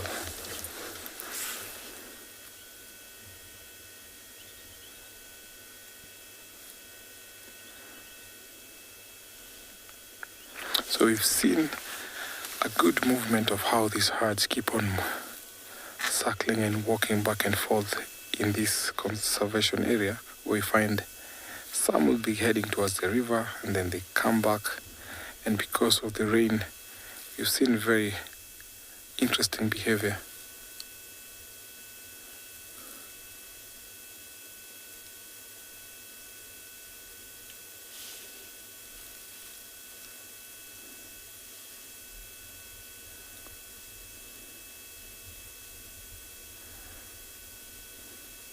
So the elands are very much clever. You see, they've picked to graze in the center or the middle of these herds because they know that the ones that are on the periphery of the herds are the ones that might be taken over by predators. So in that way, they are very much secure.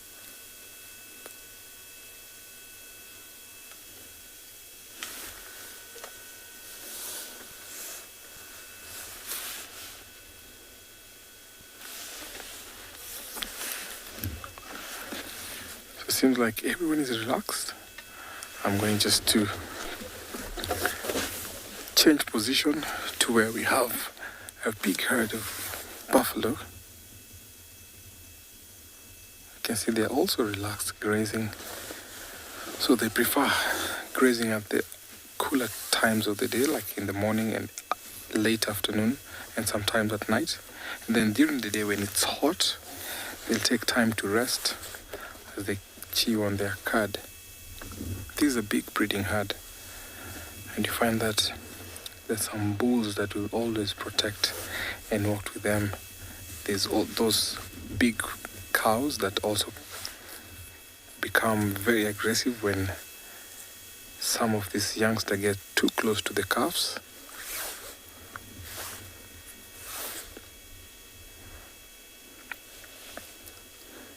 This seems like a good place to hang around because we have buffaloes, zebra, wildebeest, and eland. So I'm going to hang around here for a little while as I take you over to another live location.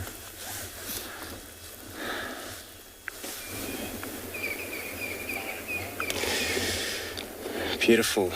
Always best idea to spend a lot of time with the animals. See, they're active, they are movement.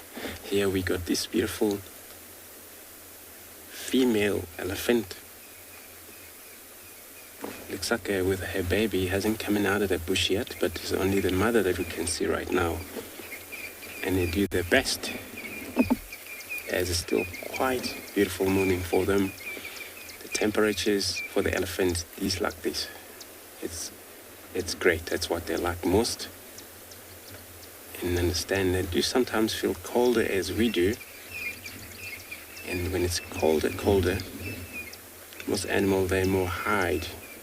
They go down to drainage line where they're not visible from us. See that baby just come out of it. So you found we were following these tracks, and it was more than one. There's quite a few tracks that we were following in there. So you found she's behind the whole herd, that cow. But this is what they do sometimes.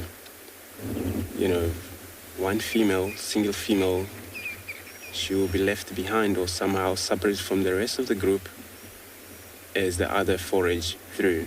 But they work on a very good communication system they have. And also sense of smell. She will be able to keep up with the rest of the other group through where they have moved in, to be able to find them again. If there is no response through frequency contact, and she's going to continue, but always put the trunk on the ground, and then this is how they will be able to hook up again with the rest of the other group. So I'm going to keep up with her just to make sure we keep a visual of her. We don't lose her, because it looks like it's quite easy in this little wood to be able to lose animals, even they're so big. But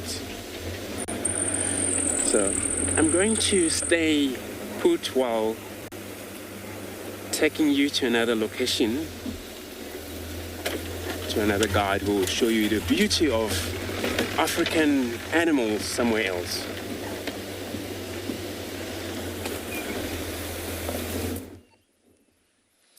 Well, thanks, Andrew. We're at Chitwa, everybody, where we stopped for a short coffee. The tracks of Sibui and her two cubs have unfortunately gone all the way over to the eastern side of Chitwa and out into another property there called Nets.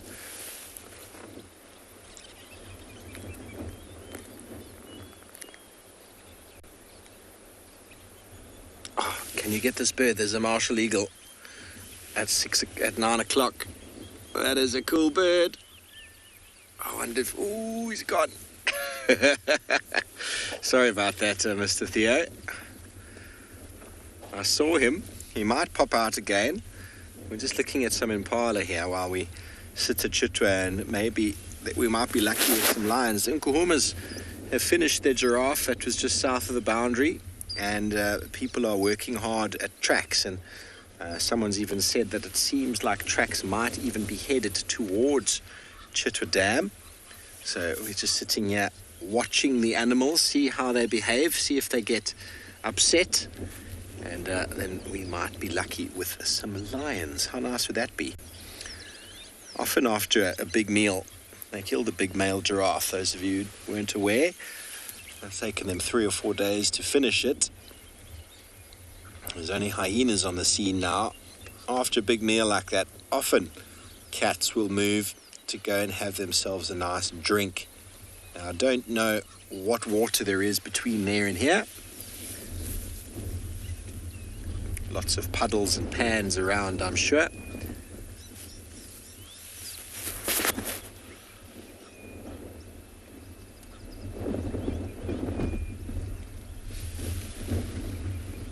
A little group of antelope here hiding in a little bit of a shelter from the wind.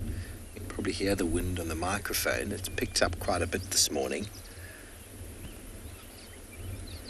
After the warm day yesterday, we'll often get this cool breeze pulling in the next day, which sometimes lead to some weather pulling in. Definitely be some weather somewhere.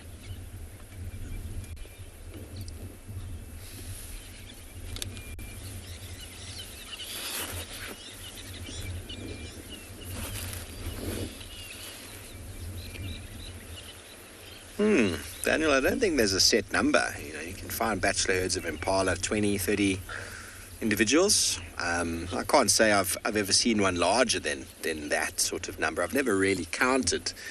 But you can find, in the breeding season, you'll find the females in groups of hundreds. I remember once in Botswana, I saw a group of female Impala together. There must have been 150, 200 of them. With the bachelors, they don't accumulate as large numbers. 30, maybe we could push the boundaries of 40, but I honestly don't think that there is a set number. You know, they hang out and they've still got to compete for food, compete with each other. So you definitely get the different grades with regards to age. Different ages of males. There's just a car coming down towards the water as well. Off the left there's some kudu running. Impala, everybody's a bit jumpy in the wind. The leopards definitely walked through there. Where you see all these animals, that's where I had those tracks after last time you came to us.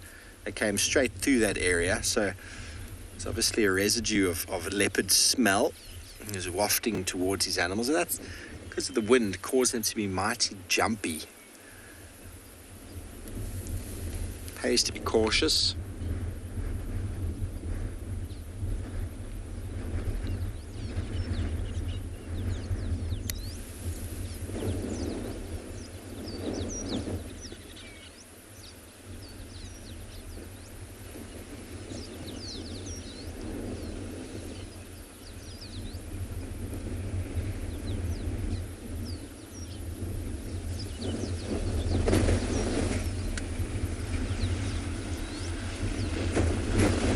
Megan, you love the heart-shaped noses. Well, we're about to get a vehicle drive straight into the camera, so we're just going to have to reposition the camera quickly.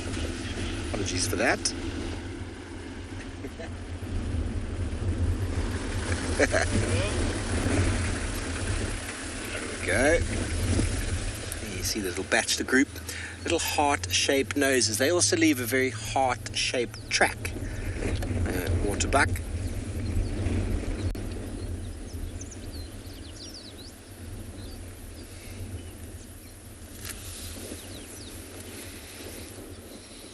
Makes it quite easy to differentiate between a wildebeest and a waterbuck by that track.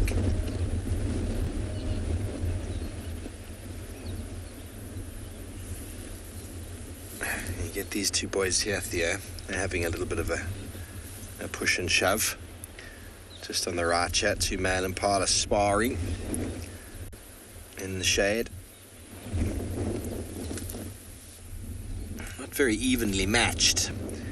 One on the left, far smaller, far younger. And he reckons he wants to play with the big boys, practice his technique, getting a few tips from one of his older generation. And here a third one comes in to maybe even the odds. There we go. They're more evenly matched, those two. Pick on someone your own size, he's saying.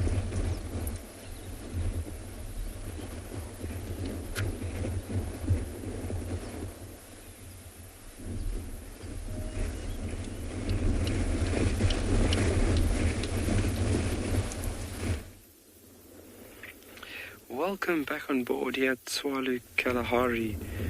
What a fantastic sighting we have of this beautiful yellow mongoose. Can't believe how close it is. It seems like it's just trying to warm up from the chilly morning that we've had. You can see its position, also how its fur is at the moment, allowing dark roots to absorb the solar radiation. You can see it's just relaxing. Looks a bit snoozy almost. How close we are, it's actually incredible. Wow.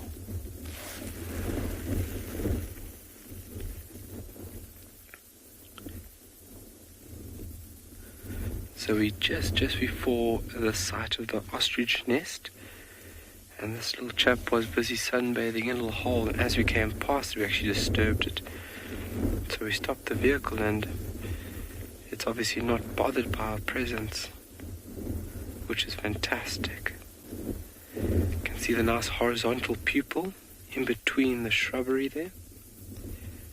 Beautiful dark orange eyes. And then the most distinguishing factor for this species would be the white tip at the end of the tail, which is not in view right now.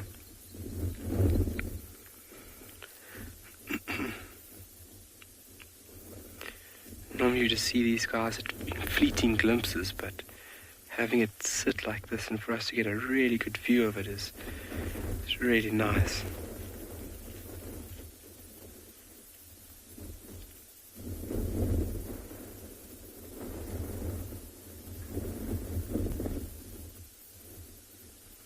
So they're normally found in pairs. They do form monogamous pairs.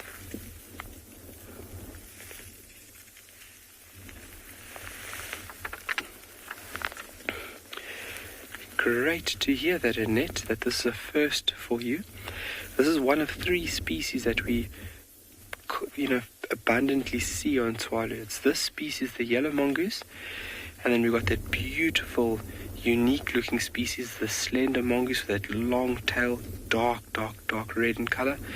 And then we've got the Egyptian or water mongoose, which is only seen in a few spots on Tswalu. This is by far the most prominently seen species that we have. And then obviously part of the same family would be your meerkats. So technically 4 within the family group Herpestidae. But what a sight. They are sometimes really shy. They hear you, see you, they are gone. So seeing them like this is it's normal. You can see them in pairs, and also small family groups as well, especially around a burrow system or while foraging. And these guys will mainly be feeding on insects. Obviously with the teeth in order to break down that hard material from the exoskeletons. So that'll be beetles, it'll be termites, it'll be cockroach, anything. I've even seen them eat small rodents at times.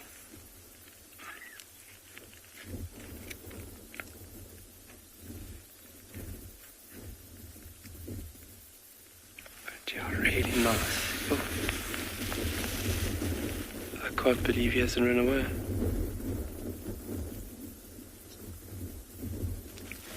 You can see specifically on his back how the fur is erect.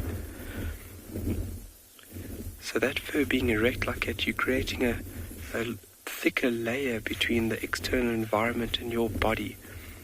Just like the meerkat's also very susceptible to cold conditions. Your body will be working a lot harder and a lot faster to generate heat. So those longer hairs being extended is actually creating like a barrier where the wind is whipping along the top sections of those tips of the hairs instead of getting down in between the fur and then onto the skin.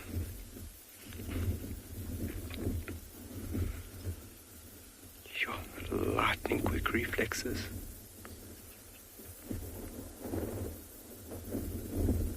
I've also got a lot of respect for an animal like this. Sneaky like a mongoose, that's where that saying comes from.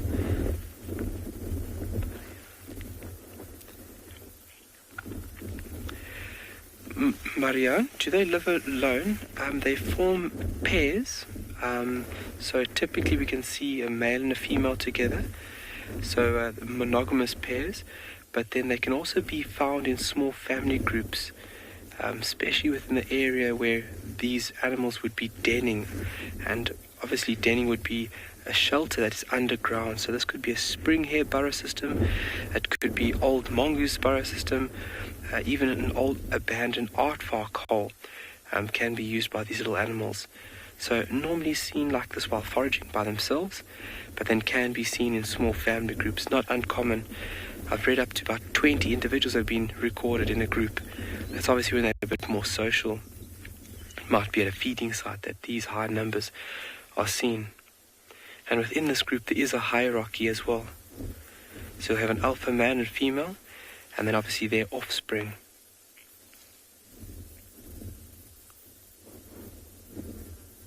It's really amazing sight. Yeah. You can see he's turned the other side now, turned around. And he's almost broadside to the sun, so increasing his surface area to absorb all that nice warmth being generated from the sun.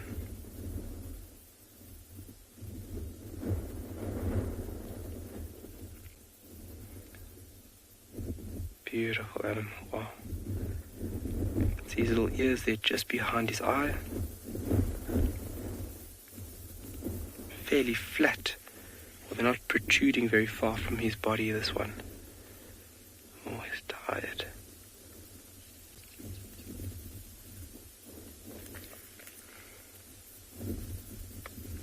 Obviously being part of this family group, all their senses are fairly well developed, fairly well senses all around.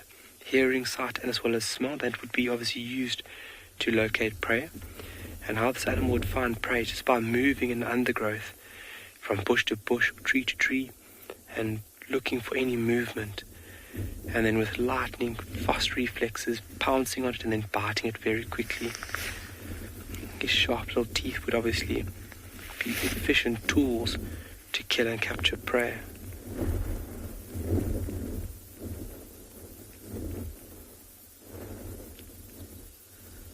It's almost like he hasn't had his morning coffee yet.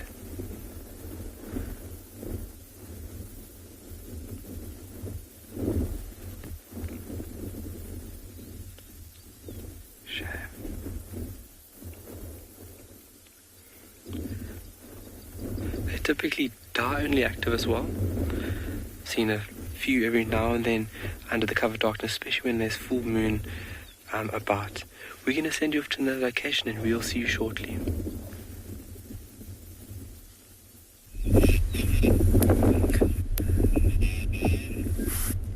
Carl, very interesting with the yellow mongoose. I've never seen one myself either. So we're still with this lioness, and her two cubs are just to her right-hand side or to our left-hand side. As you can see, they flat lying there. Some of the young female, who is quite a lot darker than the young male, is actually starting to be exposed in the sun a bit more, which might encourage her to get up at some point and almost seek a bit of shade. It is starting to warm up. The wind is still keeping us a bit cool. But it's been a playful morning for the two of them, running up and down that steep bank, playing with each other, playing with mom. That's exhausting work. I'm sure a lot of you know children play a lot and they sleep a lot. These lion cubs are not too different. It was quite interesting. Mom did exactly the same. She was lying in the sun, and she got a bit hot, and she got up and moved towards that palm tree and walked along in the shade, and quite interestingly was almost looked as if she was eating grass. And that's not what she does. She doesn't eat grass. However, I think on a morning like this, having not gone very far from last night, maybe she was looking for moisture on the surface of the grass. The grass that was in the shade is very likely to have kept some of its moisture from last night. And maybe that's what she was doing. Sometimes as well, if they have a bit of an upset stomach and they'll eat some grass to almost force themselves to get sick. But that doesn't seem like it's the case this morning.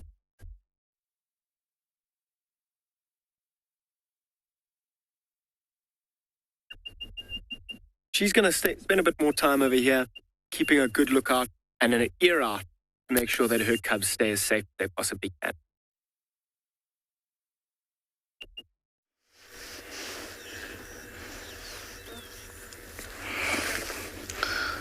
Well, we have a spotted hyena. I think he's part of the gang we saw very early in the morning because he is in the same, territory. And looks like he's on a mission, heading somewhere fast. Definitely a male. Males usually are not heavy built. Females are much more heavy built in the spotted hyena family. I don't know what he's found. Maybe he's having a drink of water after his night out. Maybe he needs a drink of water. Yeah, they do drink water, hyenas, and also they love water. It's hard to believe, but they're more related to cats than dogs. Hey, look at that. And looks like he's going somewhere. That trot is just like walking fast for him. They never get tired, hyenas. They can go far at the same pace. Yes, here we have the tall one, Masai giraffe. And I think this is one of the big males we see around here. Looks like he's enjoying the road. Yeah, it's very wet everywhere. And hoofed mammals don't love water very much. They don't like staying in the water, especially, giraffes, elands. If they find a place where they can keep their hoofs dry, they will, because too much water can cause, foot rot. So they avoid that. And if you ever see an animal with foot rot, it is in great pain. A lot of pain, you know. It's like walking on a wound. You know, lots and lots of pain. This guy looks like he's very well fed the whole night, and now he's just chewing his cud and making his rounds.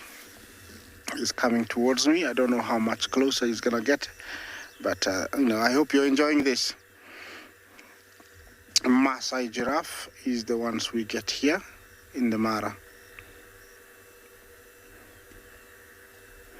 Yeah, looks like he has decided the roads don't belong to giraffes. He's gonna join the Thompson's gazelle.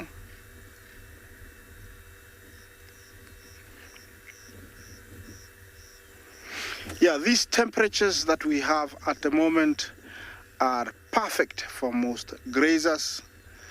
It's just cool, you know, just perfect to be out here grazing. You don't need to drink because the grass comes with a bit of water.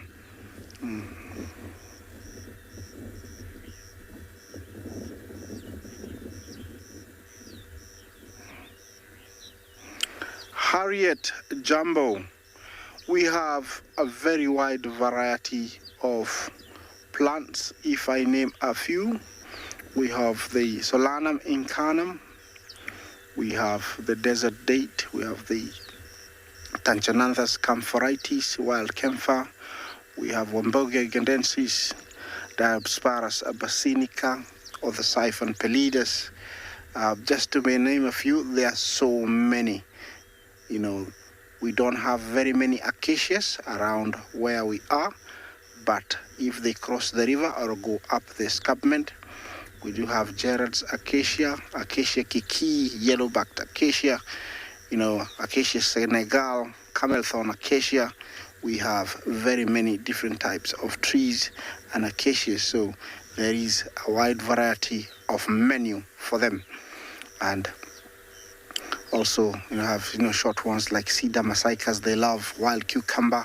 They also can splay their legs and, you know, bend down to eat them. So there are wide variety of shrubs and trees for them. Giraffes can see in color, and so this guy is very inquisitive. He's very focused on us, and he's looking at us. I think he's passing time. So while feeding,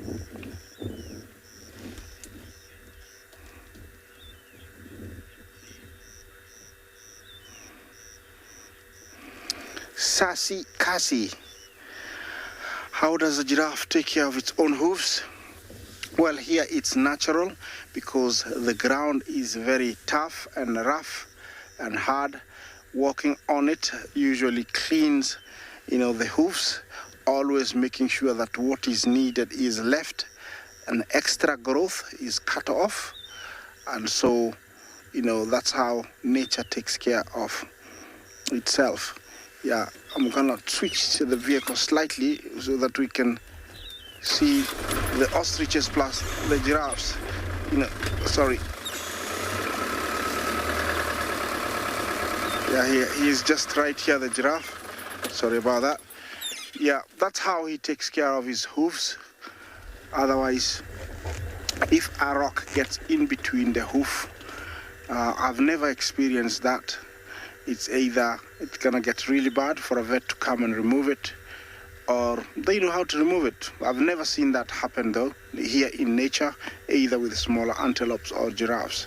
Looks like he's camera shy today, because now we've turned. I wanted to share more time with you and him, but he has decided to walk, you know, towards behind the vehicle. He's camera shy today, so we're gonna excuse him and maybe have a look at something else. Yeah, we have the female ostriches, 2 of them. They look very, very wet.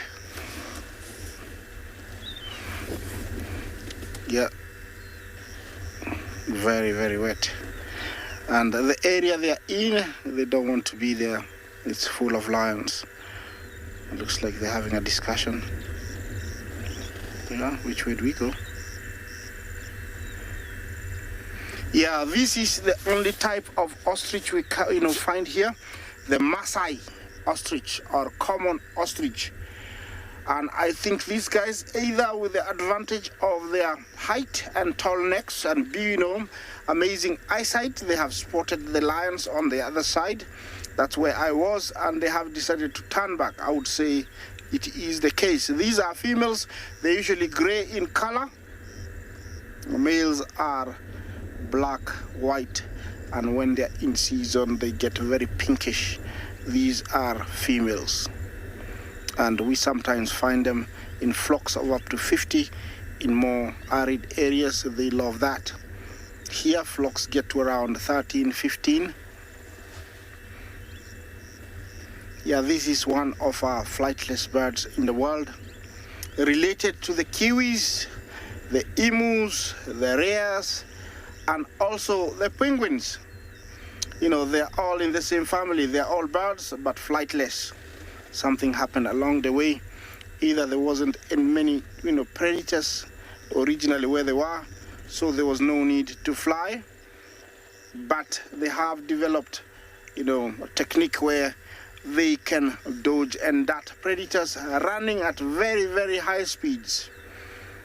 Okay, let me leave you to enjoy the sight of these two gulls while we take you to another location.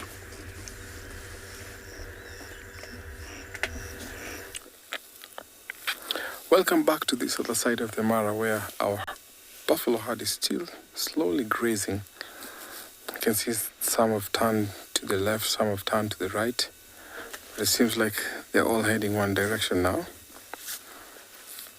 Now this grazing comes in high ranking, where the high ranking brings the privilege of traveling and feeding in the front and in the center of the herd. So the ones at the front always obtain good grazing and maximum protection from predators, while the low-ranking animals at the back have to graze whatever the others have left, and sometimes they suffer heavily when it comes to predation. So you find that when lions or other predators decide to walk or follow this herd, they always pick the ones on the periphery and the ones at the back. Sometimes the lame, the sick will be left. About 3 weeks ago, we saw a small herd of buffaloes where lions from the River Pride isolated the last one, which was about sickly and almost a little bit older. So this also happens when these herds move in these big numbers. But you can see sometimes when they have younger ones or the calves, they always make sure that they place them in the middle of the herd where it's easy for them to protect. Oh, something went wrong there. I think one of the mothers is not happy with that bull.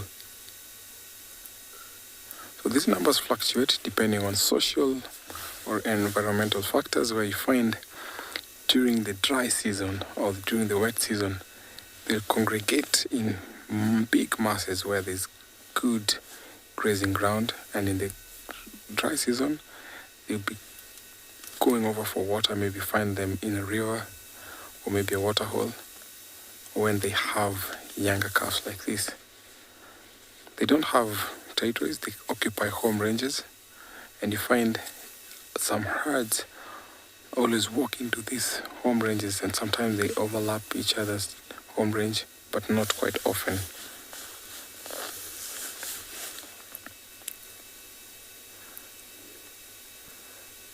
It's always nice to find these kind of big herds.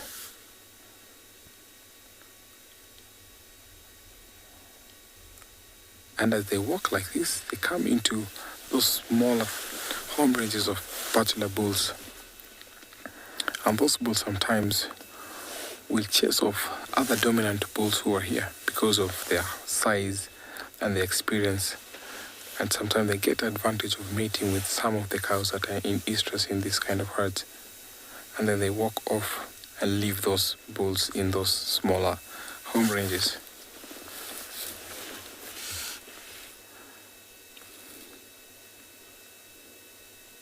So they slowly graze like this, walking towards very good grazing grounds, and then come to a spot where they'll rest, or maybe go for water later on, maybe just before noon. And after that, in the afternoon, you'll see them resting over in the plains.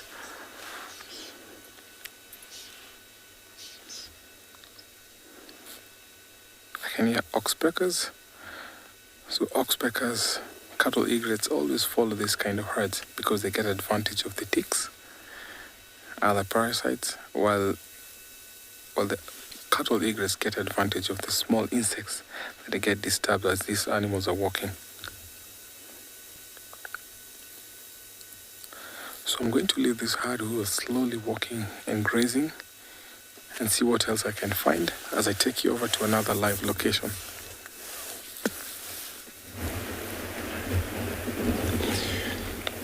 Thank you very much. So we're still here with our beautiful elephants. Looks like they're on a mission. They never static. We can follow them through that. Now we cross the drainage line with them just to see how far they go. I mean, I've seen a lot of huge movement. And then since we were following that single cow, she able to find the other elephants, which was amazing. So now we're looking at the few elephants around us here. And then they now just drop down slightly into this less wind area, it's actually very low down here where we are right now. You can see the other young male join the young one. See how they play. Put the trunk on the young one's mouth, and the young one also doing the same.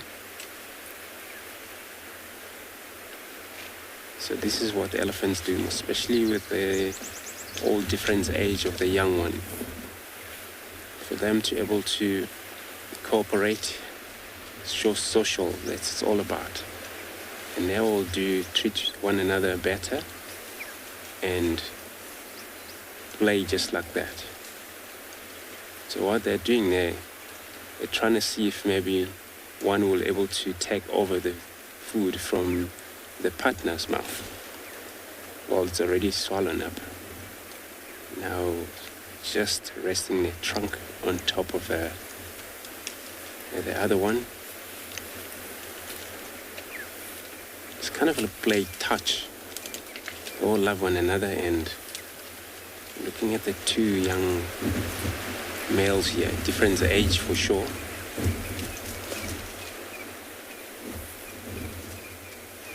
This one is already a year old. Other slightly bigger one, or to swim around, probably 4 years, 3 years, somewhere there. 4 years, you can see the tusk of that young one well developed already, which is the smallest one here. Only they see the tusk shooting up, which we know for sure when they do that. They're already year old, just before a year old. This one able.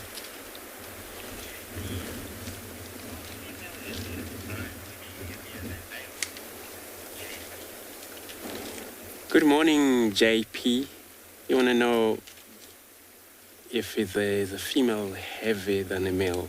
So here on this elephants, so the female's always a lot smaller in size.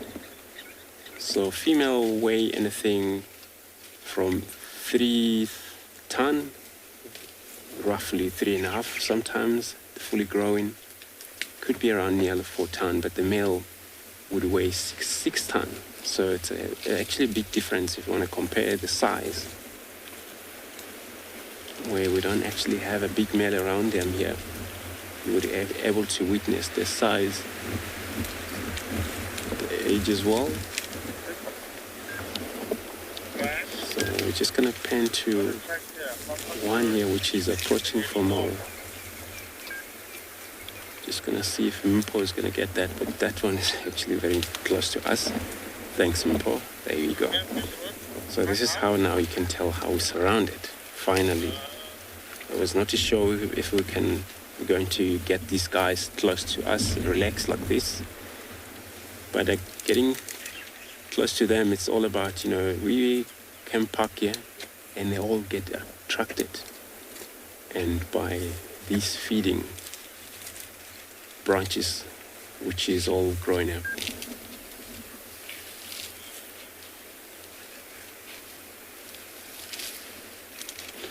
Good morning, Atypical.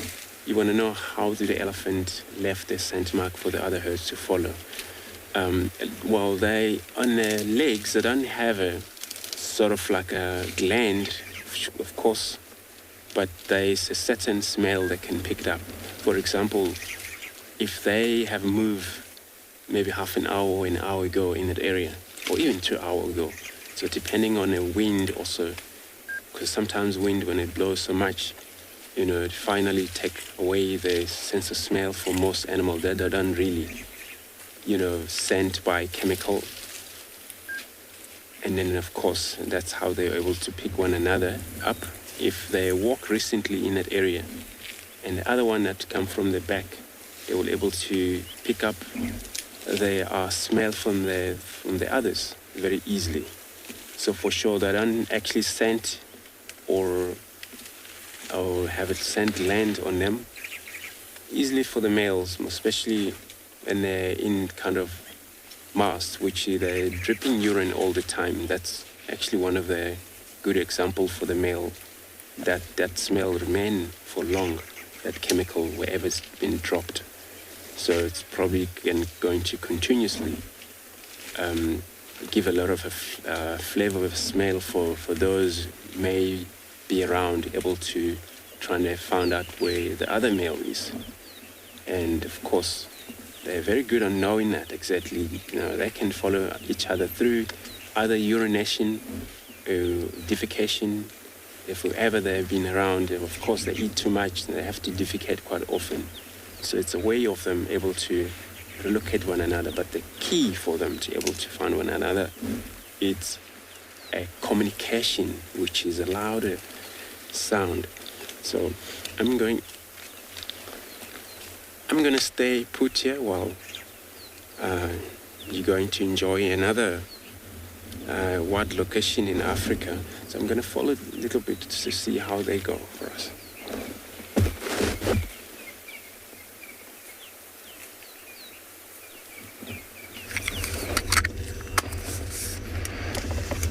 From elephants with Stivovo to more elephants and buffalo. Yes, it looks like today the buffalo doesn't want to be left behind, and here they have been mixed up with, this beautiful big herd of elephant. So, yes, that is the kind of sight or the look that I have. I hope you are enjoying it too.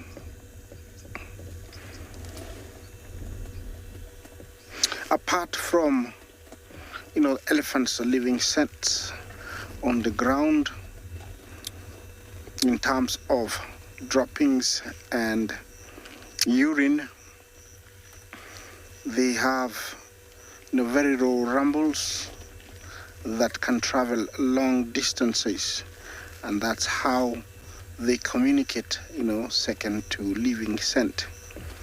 Also, their sense of hearing is very good, and so, while in the bushes, they can listen to the sound of other elephants grazing or browsing or breaking trees and locate them. Oh, that's a tiny little one. It looks like could be the first calf for that female. Or maybe the second, I would say second. Looks like he's learned how to use the trunk. It looks like he's just picked up some grass. Yeah, it's really cute. Just like any other young one or any other baby, elephants' young ones are really, really beautiful. Yeah, it's just one of those scenes that you want to be in. The one that I'm in, it's just beautiful. It's just unexplainable. I have a big herd of about maybe 35 elephants.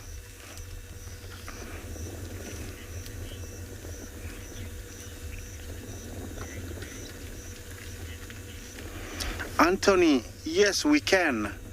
You know, being here long enough, you are able to tell different smell. If you're downwind from an elephant, you will know that that is an elephant. Of course, it has to be, you know, you have to be downwind. It has to be very close. And also, it must have not been in rain for a bit, then you'll smell it. If it's been rain the whole night, you know, the smell is not as strong. But if it's been in the sun and then you're downwind, definitely you'll pick up the smell.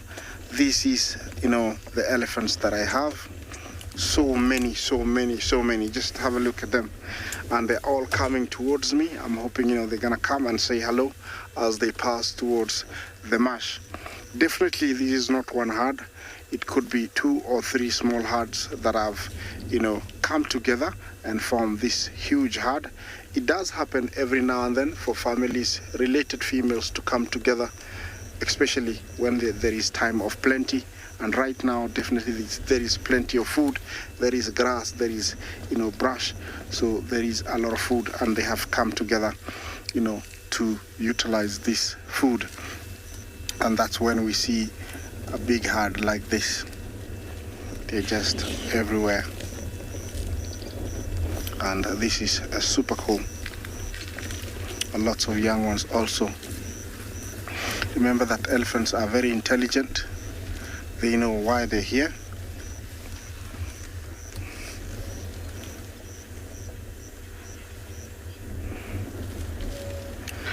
Moondust Jumbo, will elephants or buffalo get into a fight? Yes, I have seen a buffalo toss a young one really hard because it got in its way. I have seen, you know, a rogue bull buffalo who decided he's gonna fight an elephant, but he was told who's boss. So they do get into fight, especially when they get close to one another. 99% of the time they'll try and avoid each other because there is nothing to fight about. Grass is everywhere, and in fact elephants have got better advantage because they can feed on leaves also. So yes, they do get into fights every now and then. Yeah, they are going to be going towards my right, and actually, you know, you cannot believe that there's almost 40 animals, but it's that quiet. Just listen, you just hear the sound of pulling grass.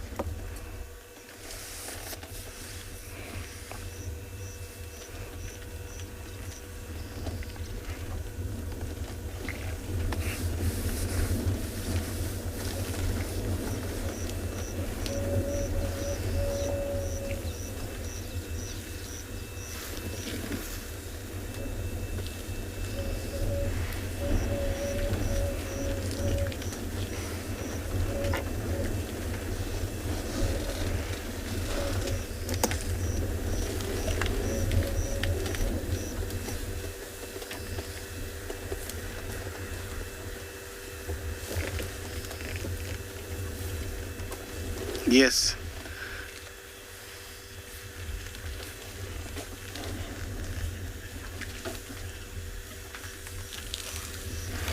Corinne, did you say it's nice to see elephants amongst other animals? Yes, it is nice. They're very gentle, they're very smart, and so they can be amongst other animals, but not lion. They don't like any predator, they don't like, but you know, all the other animals, elephants will hang around them. This is one big herd. Well, actually, I was meant to tell you about Jasiri. I nearly forgot. Thank you. Yeah, my director has just reminded me to tell you a little bit about Jasiri. And Jasiri was supposed to be treated, but because he's doing so well, I spoke to one of the wardens, and he told me that because he's doing so well, there is no need to dart him and put him down again. They're just gonna monitor. If he starts limping again, then they will come, but there is no need to treat him again. They're gonna let him, heal naturally now. So it is over with the treatment for Jasiri. It's a now healing pace, and when we are allowed to screen him or to share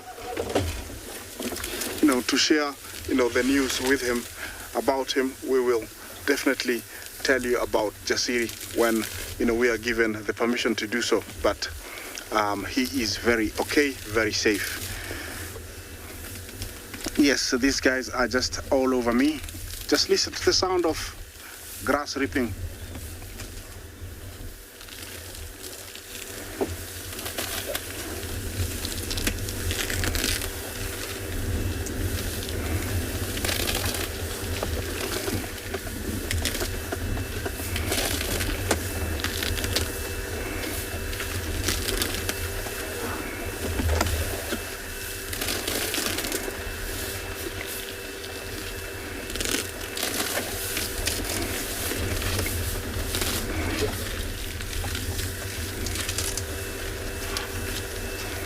Yes, that's the sound of elephant at the diner. That is how they pull the grass. That's how it sounds. There's no clink, clink, clink, clink like we do. It's just beautiful sound. Yeah, they're crossing the road and heading behind me, but we still have a good number of them with us. It's just a beautiful sight to see these many young ones. And I think the main reason they are out in these numbers is that it's cool. They've been out the whole night. The sun is not out, so it's just perfect for them. It's nice and cool. They don't really like the heat. Sometimes they will be forced to stay out, but with this kind of condition, it is perfect. Actually, you just want to, you want to be out also, because this is the time that we always look forward to when it's cool. It's like a dump, and all animals are out. And here, for sure, they have come out in huge numbers, and I'm really loving it. Remember, this is live. It's coming from the Masai Mara. Talk to us. Hashtag WildEarth. Question, comments are really welcome. Also, you can talk to us on at FC. Yeah, that looks like a bull, typical of bulls.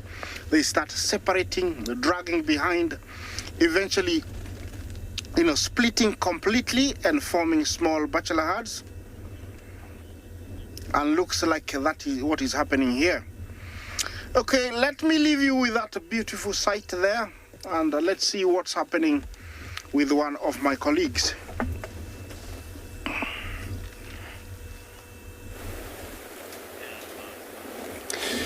Beautiful. So elephants, from elephants to an elephant. So this is where we come to now, to the very slightly higher point where you're able to now see all the greening that we're now facing through the sun. That's why you see the beauty of the new shoots, and this is what attracts this animal to able to not be static in one place. And then, of course, grasses and then the whole plant's been so green, and then it means they're healthy for them. So they don't have to sometimes push trees quite a lot, and they don't have to debark trees quite a lot because the food is available in this point. Since the rain has come, it was not much rain, but you can see a big change already. So this group of elephants seems to be not doing a lot of communication here. Maybe this is only the group here. If it's a big number, then it may happen that the other group are far away. Because the tracks we were following, it was not actually a massive group of elephants. So it was just a small herd. I think this is the only group, the herd we see right now here.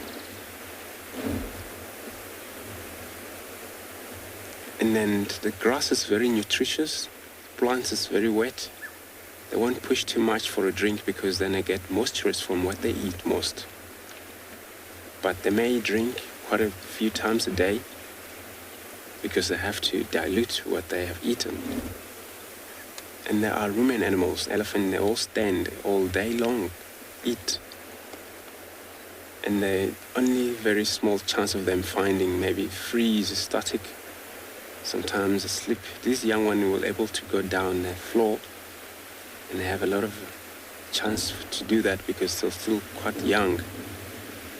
And they can lie on the floor, take a nap while their old parents standing or feeding. And sometimes when they have to move, there's the only time the matriarch is a leader in a group where she take them to where she wants, and everywhere she moves, she knows exactly what the reason in that direction she take them to. If there is a change, of course, it's going to be delay, and then she will lead them backwards also. If there is all going to be static and she won't going to move, then it's a sign for everybody to know that, okay, means this is where we're going to be static for a while. They move night and day, and that's how they do. And it's also something to do with one-chambered stomach animal.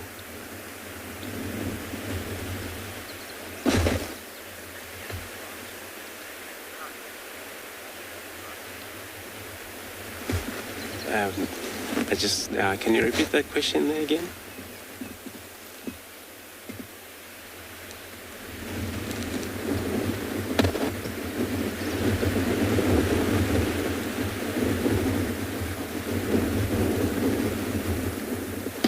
Water bark. So you want to know what happens to an elephant when they get to this sprint on a trunk. So a lot of time, the trunk is sensitive. If there's nothing block the airway, then it should be fine. But then if it's that affection, would damage the airway, which is trunk is the only nostrils they have, and then only hand they have to able to use them. So it's a weapon, it's actually a hand, it's actually only a tool they would ever have. So it's useful for some reason. Drinking water, they use them, feed, they use them, and then supported by the tuskers. But if they ever infection take place where they can't breathe, and then of course that elephant will suffer, because when they're trying to breathe through the mouth, they don't actually get used to that. But if they have to, they will be able to do that for able them to survive.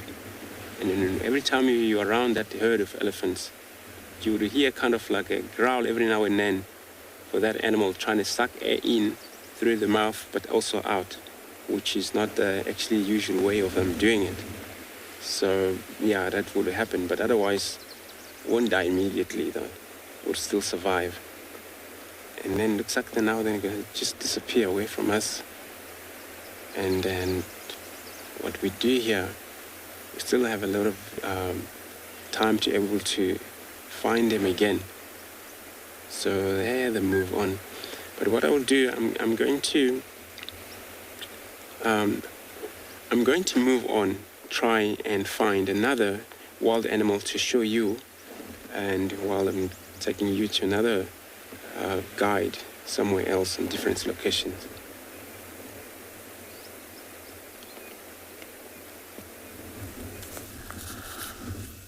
From the elephants who are moving on, we come across this giraffe that is slowly browsing from bush to bush. See, the very long neck also helps them to reach high above the trees and sometimes on the bushes. She looks like a little bit pregnant, and just behind her there's a calf who seems like about a year and a half or maybe 2 years old.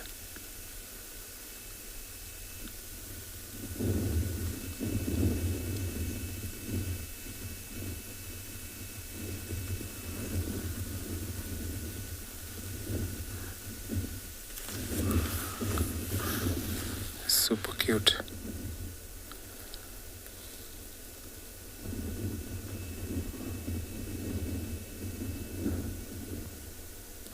sometimes for protection, these calves will be left by their mothers about to graze and to herd by themselves. And you can see that he's slowly just following mom while still browsing on those leaves and twigs. Thanks to the rain, those fresh leaves that pop up on those trees become very nutritious for them. Now sometimes they'll be left over, and their mothers will walk up to about 3 kilometers, leaving them in a nursery where they'll be by themselves. But it seems like when they're about 2 years, almost 3, they're able to outrun predators and they can sometimes follow mom.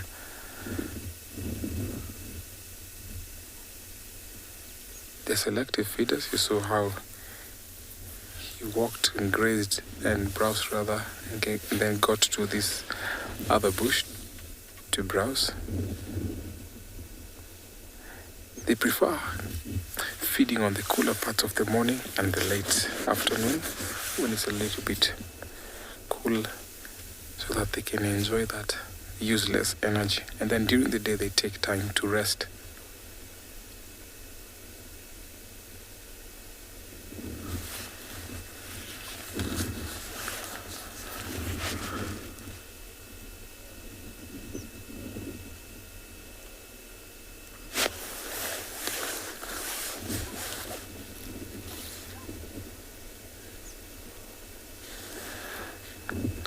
Sophia, thank you so much. And a very good question from our 8-year-old.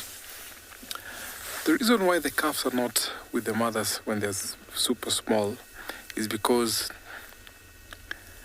they are kept away from predators. And sometimes when they're this close to their mother, they can be able to be tracked by predators, especially if a lion walks here and gets to see that older giraffe or the mom. So you can get an advantage of that calf. So the reason why they have to leave them in a place secure enough, in a nursery, where they'll be herding or browsing by themselves. But it's not as dangerous because mom she's tall, she can see from all directions. They have very sharp eyes. So at the moment it's not dangerous at all. And that calf can really be able to outrun a predator. See what's happening? Mom has come to the road. She's scanning over, watching around whether there's predator. These bushes sometimes can harbor predators, hyenas, leopard, even lion. So she has to be cautious and watchful.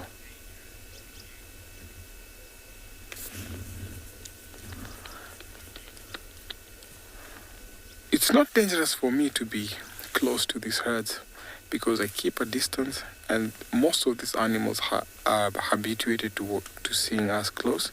But if I'll be on foot, then all the animals will be a little bit worried, because when I'm on foot, it breaks that profile from being in a vehicle. So I would say right now I'm not in danger.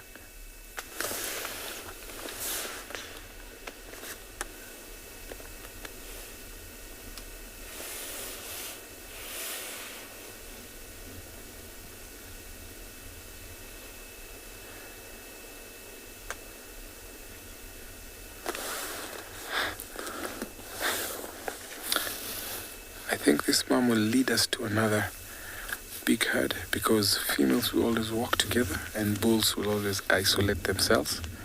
So let's see if she'll take us to another group of giraffes as I take you over to another live location.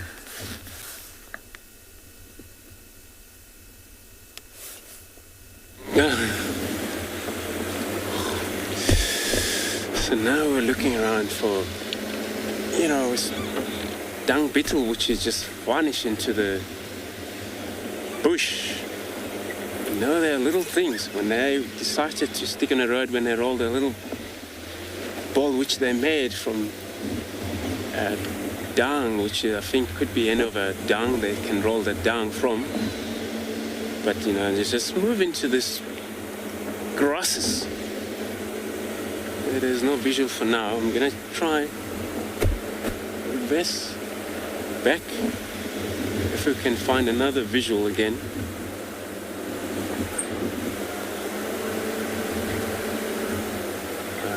It's gone.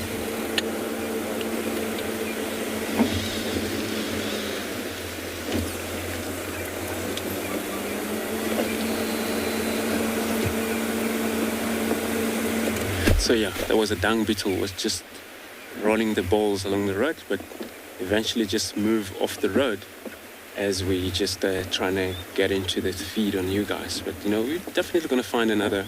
It's a time of a season here where there's going to be a lot of dung beetles. So I'm going to move again. My mission is to move to trying to find another animal for you while we're taking you to another locations.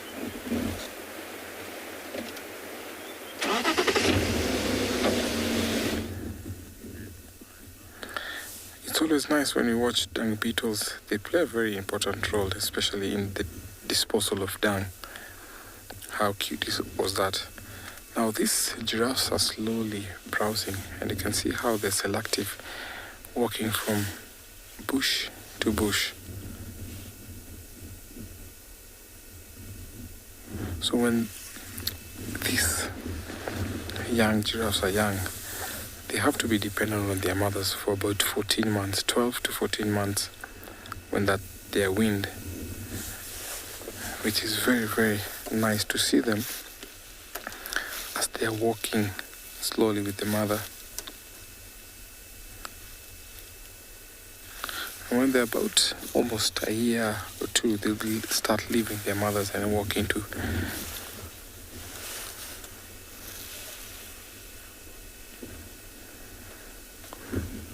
Kaylan, thank you so much for your question. Giraffes can live up to about 20 in the wild. 20 in captivity, and sometimes in the wild you can find them to be up to 17. So they live longer in captivity. We have a place called the Giraffe Center here in Kenya where they have the Rothschild giraffe, and some of them have been up to 25, 26.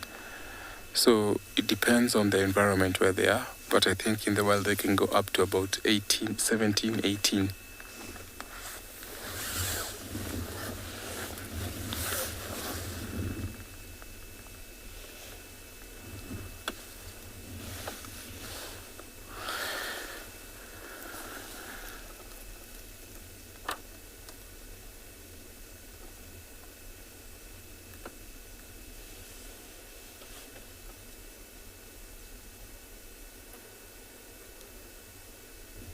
Despite them eating those bushes and leaves.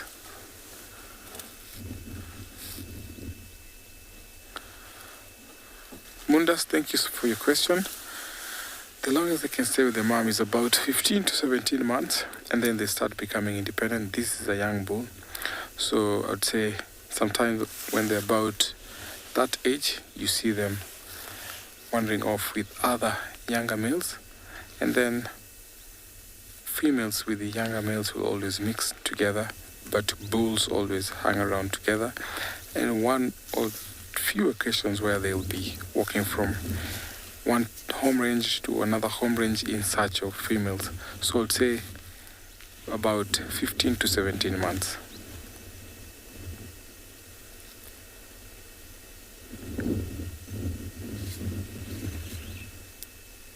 So now after the rains, there's some fresh sprouts of grass that have popped out. So despite them eating those bushes, they'll also pick on the freshly sprout grass. You see them splaying off their legs, their front legs, and then reaching the grass. But it seems like today those bushes are very much nutritious, have fresh leaves that have popped up. You can see them enjoying that bush very much.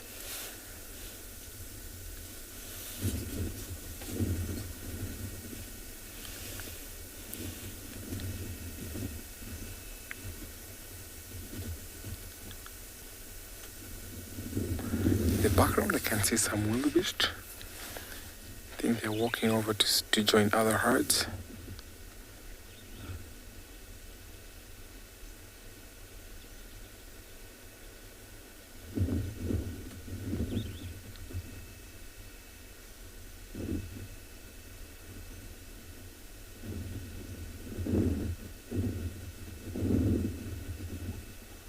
Their long tongues help them to pull off leaves from those branches, and sometimes they're very spiky, but they always have a way of avoiding those thorns, and if they pull the thorns into their mouth, they always spit them out.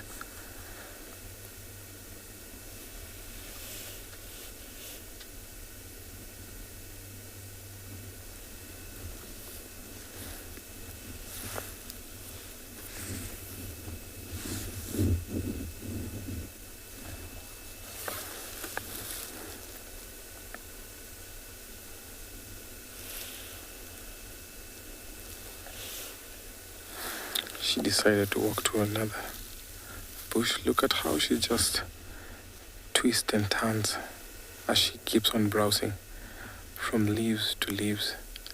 They're very so much selective.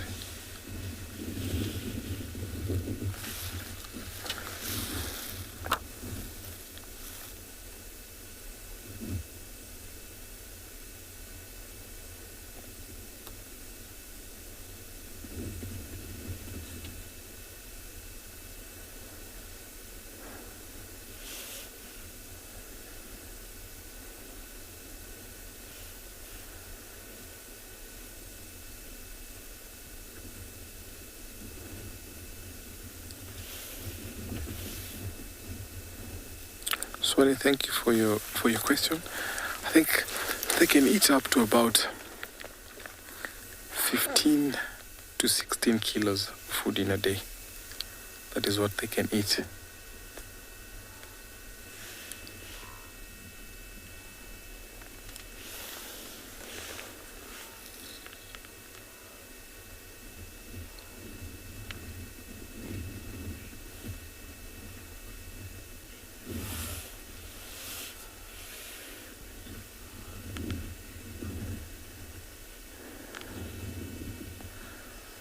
Atypical, thank you so much for your question. It's not rare to see them in dark color. It's genetic mutation, or genetic variation rather, where you find that some animals tend to be dark or light in color. So we find that some other, when they get to what we call leucism, that is different from when you have animals dark in color. So it's genetic variation where you find dark or light animals.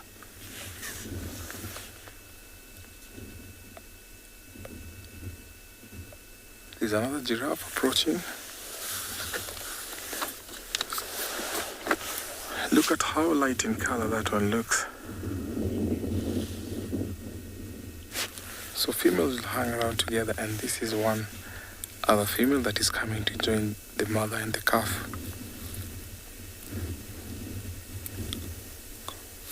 So I'm going to sit here and watch these giraffes browsing and those zebras grazing as I take you over to another live location.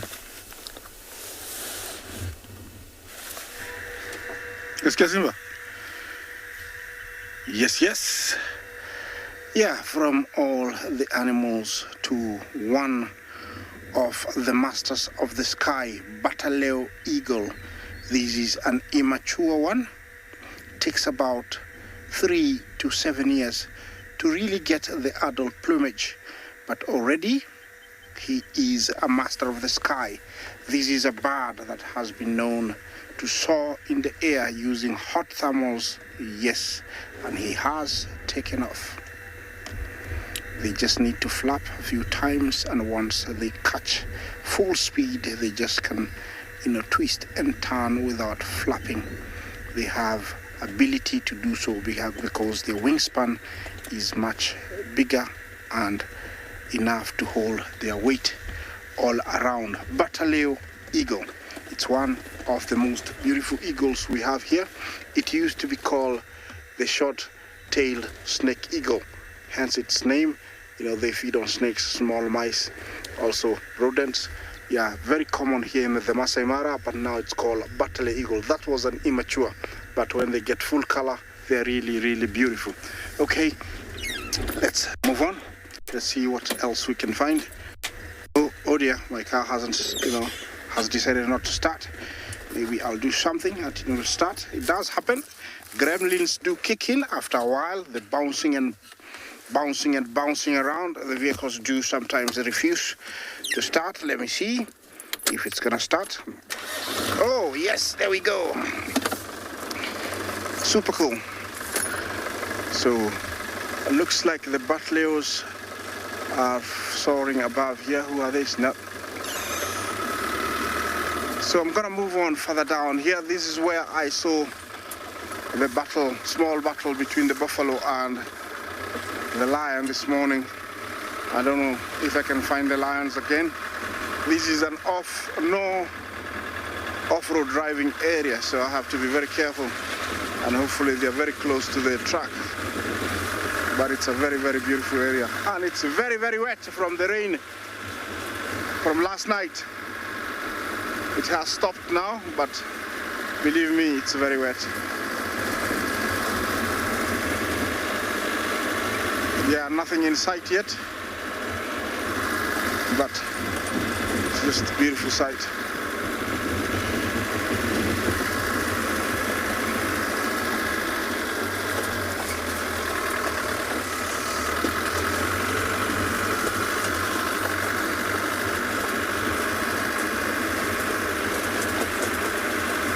Well, let me continue on, see what I can find for you guys.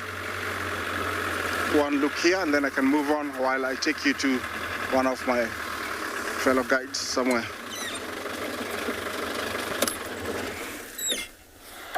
Now back to our giraffes. It seems like this female giraffe has joined the rest, and you can see it walking very slowly and browsing those leaves.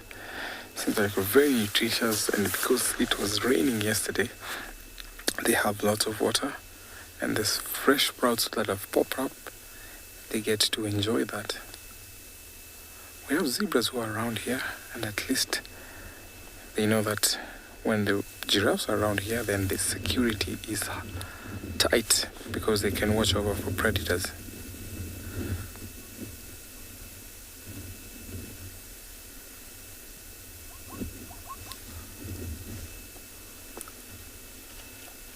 You can see how white she is, very bright in color. So this is the same species, the Masai or giraffe. We have about 3 subspecies here. We have the Rothschild, we have the reticulated, but Masai giraffes are found from south of the equator all the way down to Serengeti.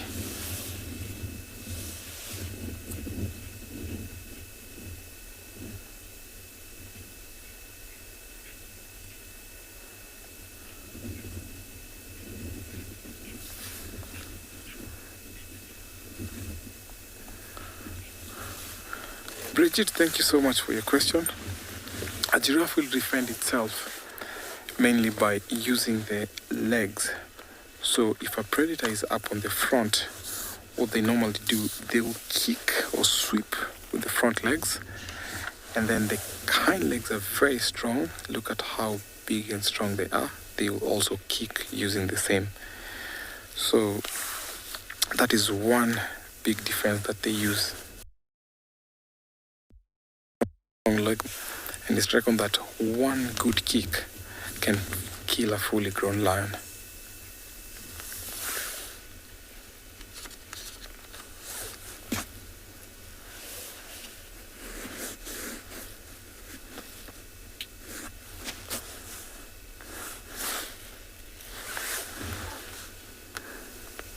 She's slowly joined there. So these giraffes live in very small unstable group, so you find youngsters, be it male and female, and those females that they always live around together. But the dominant bulls always don't join them, but they walk from home ranges to home range in search of these females. So if there's a dominant bull that will come here, excuse me, will come to check if this one of these is ready to mate, and if not, he will wander off. Sometimes you find youngsters sparring, and that is one of the social interaction. Females will not always be fighting, but sometimes you see them just sparring a little bit. Seems like a good feeding place for this giraffe, so I'm going to stick here as I take you over to another live location.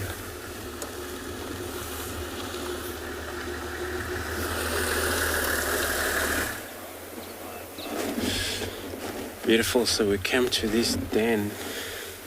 I was not actually thinking if I would be able to find them,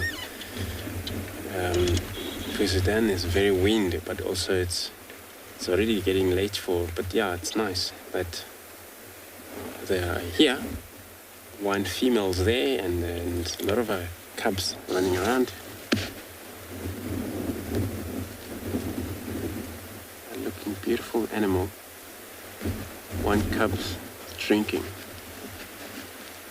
which means it's only maybe the mother that arrived here in this den. They don't actually cross-feed when it comes to milk. The hyena, not more likely. They don't really want to do that.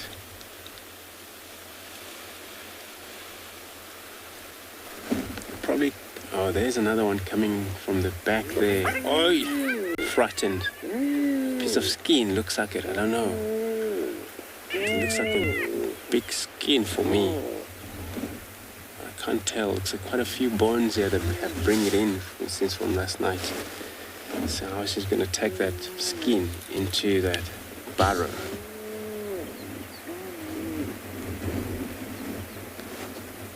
Trying to identify the skin.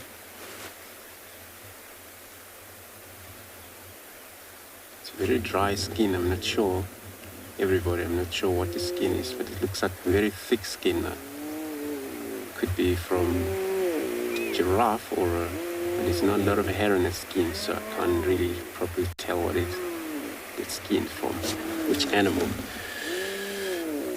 Can't be from the buffalo. It's not dark enough to be. Just gonna take a moment of a silence just to listen to the sound they're making right now.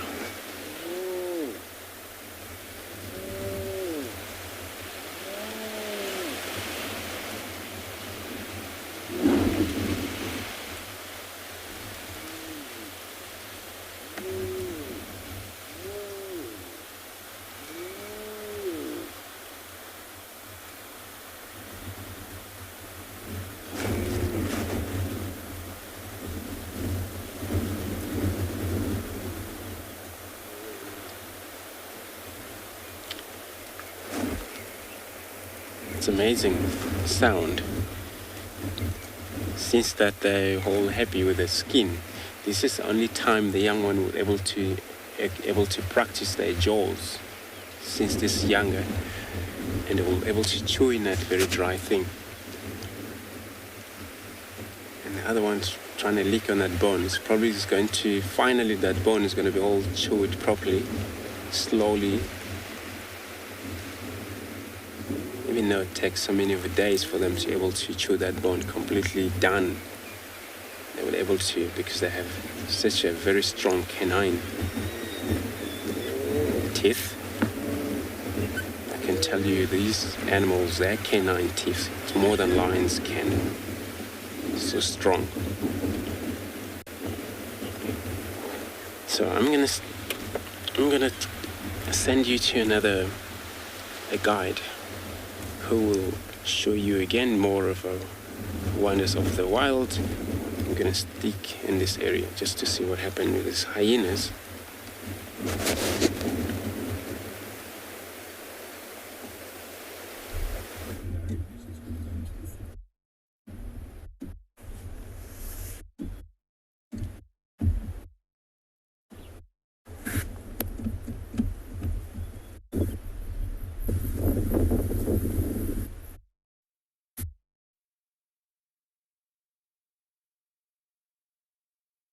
How old do you think this tortoise is, Sean?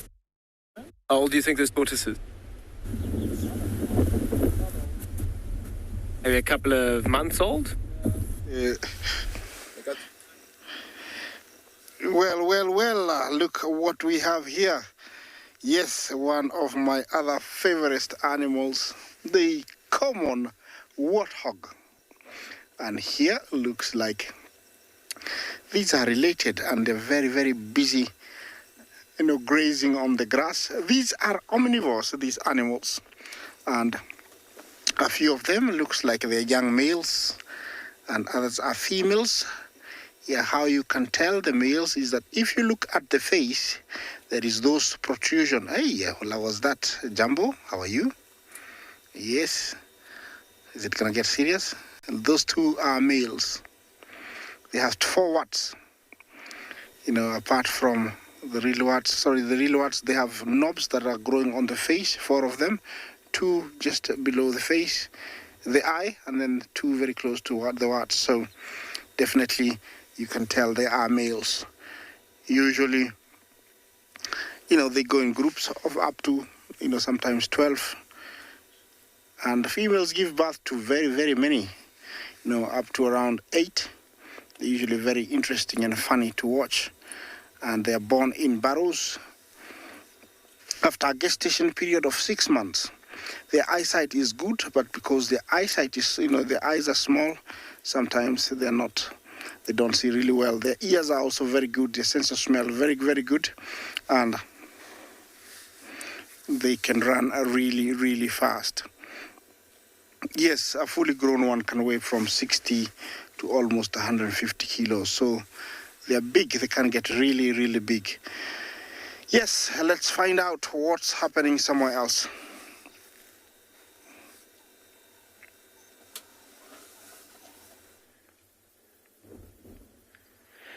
Another beautiful reptile this morning. How lucky are we?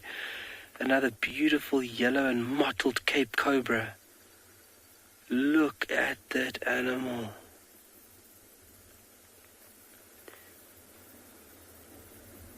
We actually just met one of the Tswalu Foundation researchers here, busy studying these magnificent creatures.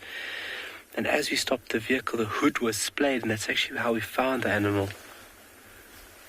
Obviously with the expertise of Tilo himself. Amazing.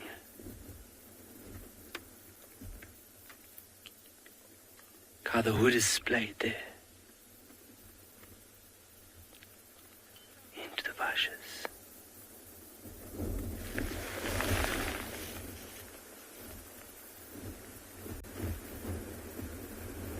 Oh, wow. So just one snake.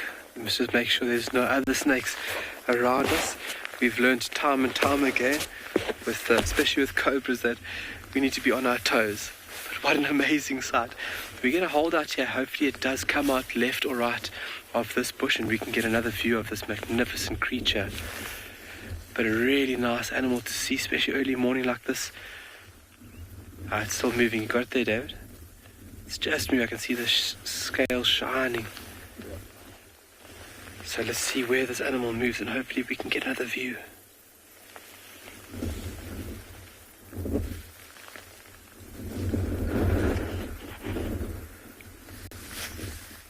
It's obviously using the sun to warm up. It has been a bit chilly, and obviously for reptiles, these cooler conditions make them very sluggish. So having that hood, it'll actually expand that hood to increase surface area.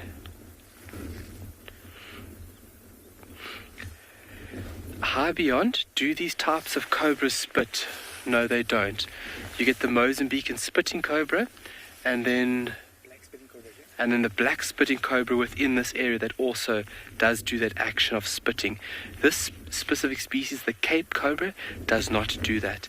Obviously the fangs need to be structured in a manner where, and the behavior has to be in a manner where it can achieve that type of behavior. And I mean, they can be very accurate. I think up to about 2 meters, they can be as accurate to the point of where they want that venom to go. Wow, what a treat. So once again, with snakes, guys, obviously with our new viewers, just always remain, always practice caution, a high degree of caution when around snakes. And only if you're an expert and you know what you do you go and, try and remove them from a place or get a closer view. But otherwise, keeping a nice distance and just observing is the key factor into staying safe for you and the snake, and then enjoying behavior, which is most importantly displayed in a natural state. We're going to send you off to another location and we'll see you shortly.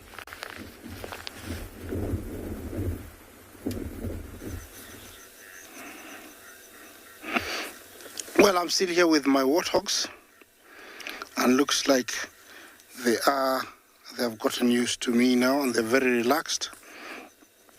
Well, a warthog can go without drinking water for very long periods, and especially when they get food with water like this, they'll go for a very long time without drinking. They have excellent hearing and smell, very, very good. Yeah, very, very good. And they are daylight animals that would prefer, to be out during the day, only coming out at night.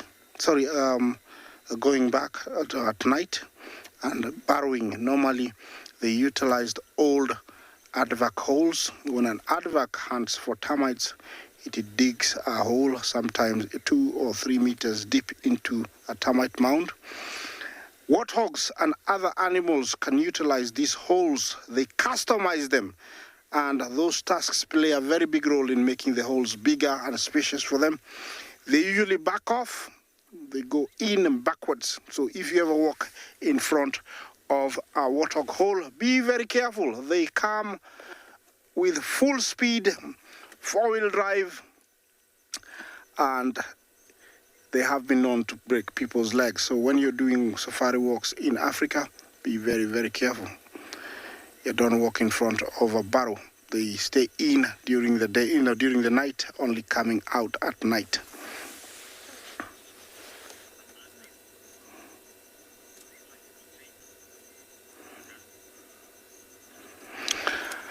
Lana, Jumbo, are warthogs fight fatal? I've never seen any casualties, but injuries, yes, I have seen very serious injuries. Usually because they're very smart, after a lengthy fight, one usually gives up, but always after receiving some very serious wounds along the neck and body. So I've never seen death, but, loss of blood could lead to death, but I've never seen death. But, they can be very serious. They can be it can inflict quite serious injuries. It looks like something spooked them and they're ready to go. Stopped. They have very good sense of hearing, so they are able to stop and reason and find out exactly what that was. They have a very short neck, and so warthogs can lean down to get a better reach of grass. You can see they have a very flat muzzle over there. That is so hard, it's like a hoof. And they use it in the dry season to almost dig out roots and tubers.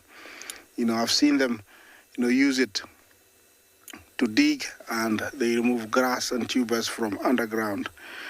Yeah, looks like that's one happy warthog. You can see the twitching of the tail. Well, they're very smart, and I'm sure he is wondering why I've been here this long, and now he is getting uncomfortable. And he's thinking, no, I don't think I want to be here any longer. Maybe these guys are watching a lion that's trying to come for me. And I think the best thing I can do also is to leave him. He has given me quite some quality time. So goodbye, warthog. Good luck. No lion coming for you. Yes, let's continue on. And now we are on a highway. No need to worry about getting stuck. Let's take you to another live safari vehicle.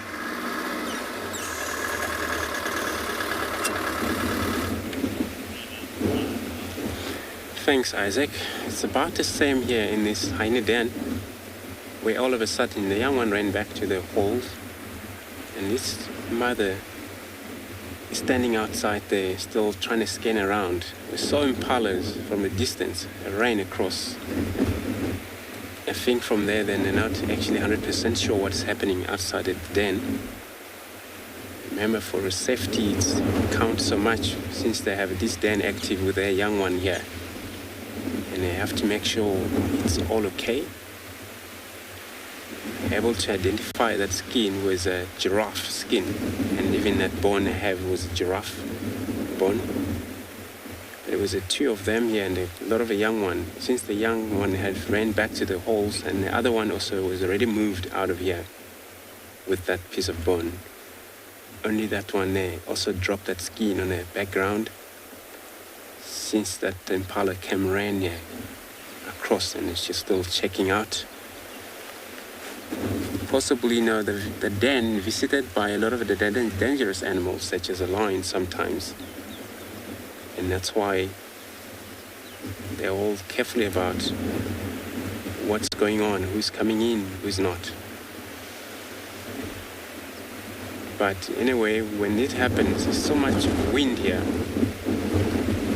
You have to check carefully what's around. So I'm gonna search on the background on the other side what's going on, and then I'm going to send you to another guide who will continue show you more of the wild. Just gonna see what's happening on the background there. Here we go again with these 3 cheetahs here, and looks like they start hunting. There's Impala around there, far across. You won't be able to see from where we are for now, but looks like the youngsters as well. Look like they must be on the hunt. But the mom, she looked like she's facing different direction away from these Impalas. And I think also she's trying to figure out how she can use the cover to get closer to this Impala and then start chasing. As you can see, it's a little bit more open into our left. Quite nice, good cover into the right-hand side, but it must be a windy problem. Yeah, but yeah, she will. Yeah, she's quite interested. Even the cubs, the way you look at them, they're looking direct where the Impalas are, but it's quite away from where we are. Not very good view for the Impala. If you look very carefully, you can easily see some movement from the distance. That's where the Impala is. See the dead cubs? The second cubs right there. You can see the Impala right there. But they looks like they have no idea there are some cheetah right close. As you can see, they're not even lambing. But they've been chasing each other earlier on. But now, they look like they're a bit, maybe they pick up a wind, but they're not too sure. As you can see, they're just moving away from the cheetah, but not lambing at all. Normally when they smell or not too sure, they move like that. But if they see it, they start lamb calling, which is warning signal for anyone around. You can see the cubs also look like they lost interest a bit, but they're still looking. But sometime, as soon as Impala disappear, when the mother, she's sure no one can see them, she can start put more effort to follow that. But we'll see. She might try it again. Yo, look at that. It's a lovely area. It's very good trees, very good cover for if she's more keen. Now the Impala disappearing, which is very good for her. If she's putting more effort, she might be able to get closer and closer, because it's very good cover here.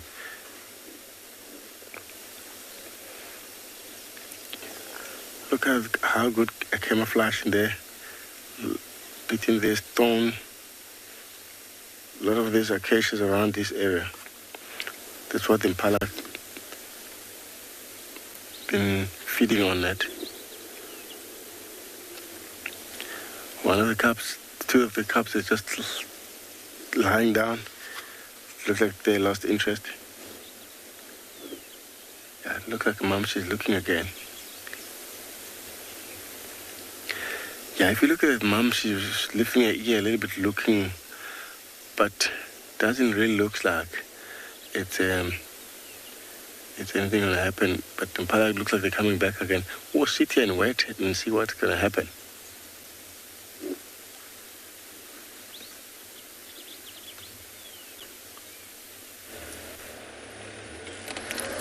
Welcome back, everybody. Sorry about repositioning there. We had got this little mother elephant with her youngster, and then one of our hyenas popped out. Looks like one of June's youngsters.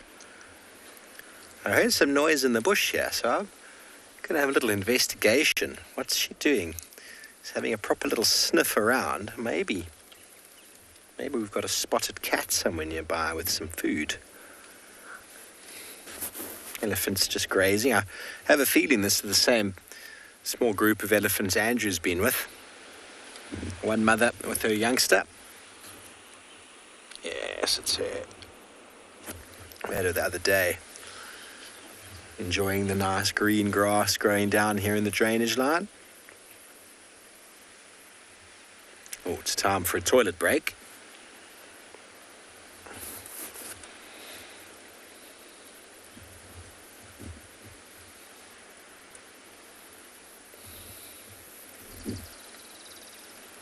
No time to stop eating, though.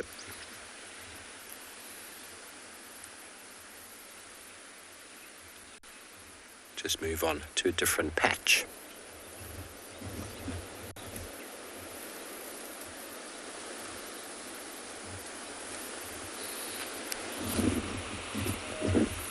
Letty, you want to know when and how elephants sleep? They can actually physically lie down on the ground. The small elephants do lie down on the ground. Bigger elephants normally lean against banks or termite mounds or a slope of some sort, normally quite soft or sandy ground. And it can be at any time, really. 20 minutes, half an hour, sometimes a couple hours a day. For the most part, it might happen in the middle of the day. You know, adults might just stand there, youngsters sleeping at their feet, and they actually can fall asleep while standing.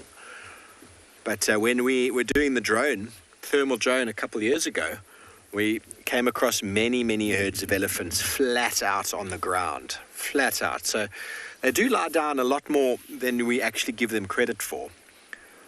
They pick different times of day to do so, either the heat of the day or maybe right late at night or really early in the morning. But for the most part, elephants are busy moving and eating enormous amounts of time during the day.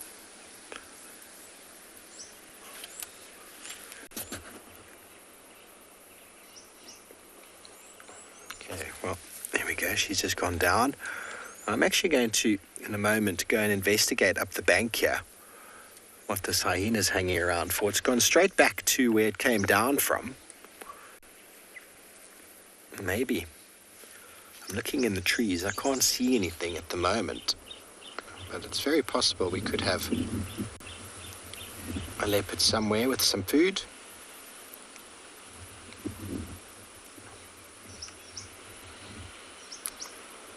For a hyena to come down the bank and then to go back to the same spot is a very good sign that they've got something of interest.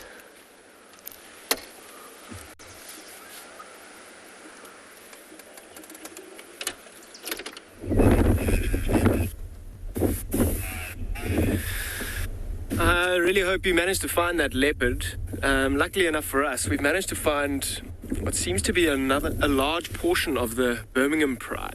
The rest of the pride may very well be lying around in the grass. Remember this morning we were with another Birmingham lioness with two of the smallest cubs who it seems she's trying to keep away from the rest of the pride like this. I think due to the tension, or with the older youngsters, they might be a little bit bullish and rough to play with the younger ones that we saw this morning. So she's trying to keep them away. You see them lying in the shade. It is starting to warm up. The wind has picked up quite a lot, actually. You can see the little stretches, almost like getting ready to settle in for the rest of the day. All lying quite close to one another. don't know if you see, Odie, if you can go a little bit to the left next to the male there. So you can see the male with its mane. Looks like that one, I don't know if you remember me talking about it this morning. There was that one that was almost eating grass. I will once again think this one's looking for moisture off of that longer green grass that hasn't had much of the sun, hasn't been eaten by any of the animals just yet. Just a little bit of moisture to moisten up the palate. Interesting, the white lions, I can't see any of them at the moment. They may very well be lying around here. However, one of the disadvantages of being a white lion is that you stand out quite a lot. And I can't seem to see them anywhere here. I wonder where they've been. Yesterday they were all together. So there's 8 here. Then there were the 3 in the riverbed this morning. That means we're missing 7 of them still.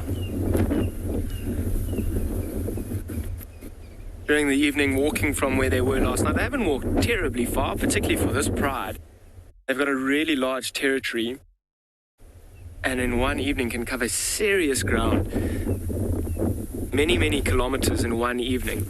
And as you can see, it can often be quite exhausting. They ate a giraffe, a small giraffe, 2 days ago now. Look at that one's legs wide open, almost enjoying the breeze blowing over. Like a lioness, her tummy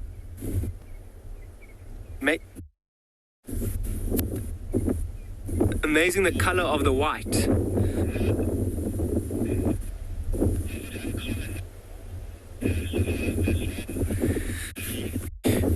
Billy, thanks for your question. Is it uncommon that the white lions have survived this long? Billy, incredibly uncommon. Firstly, to have white lions, particularly in a wild environment like this, is incredibly rare, and for them to survive is even more rare. Just general lion cubs, they say in books that it's about a 40% survival rate of any lion cub. Then you add the disadvantage of being white.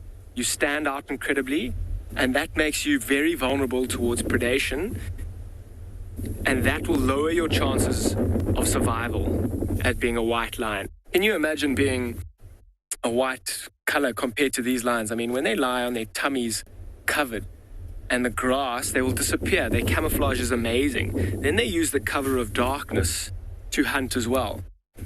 So being a white lion moving through the darkness, you'll almost glow and stand out, which is a serious disadvantage to even trying to feed and eat when you get older if you've managed to survive that long.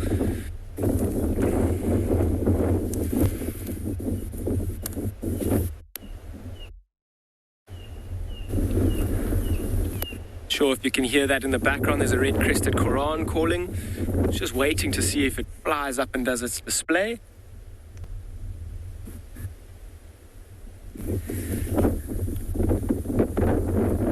They're all looking pretty exhausted.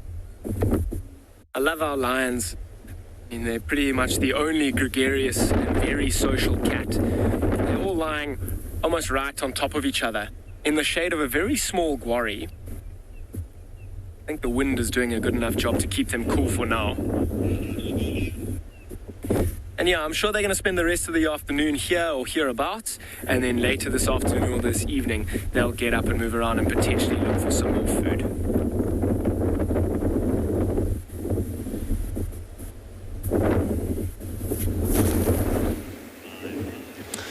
Beautiful. It's going to be great for the afternoon. Lions are also cuddly as well. They're so beautiful, especially in the pride. They love each other.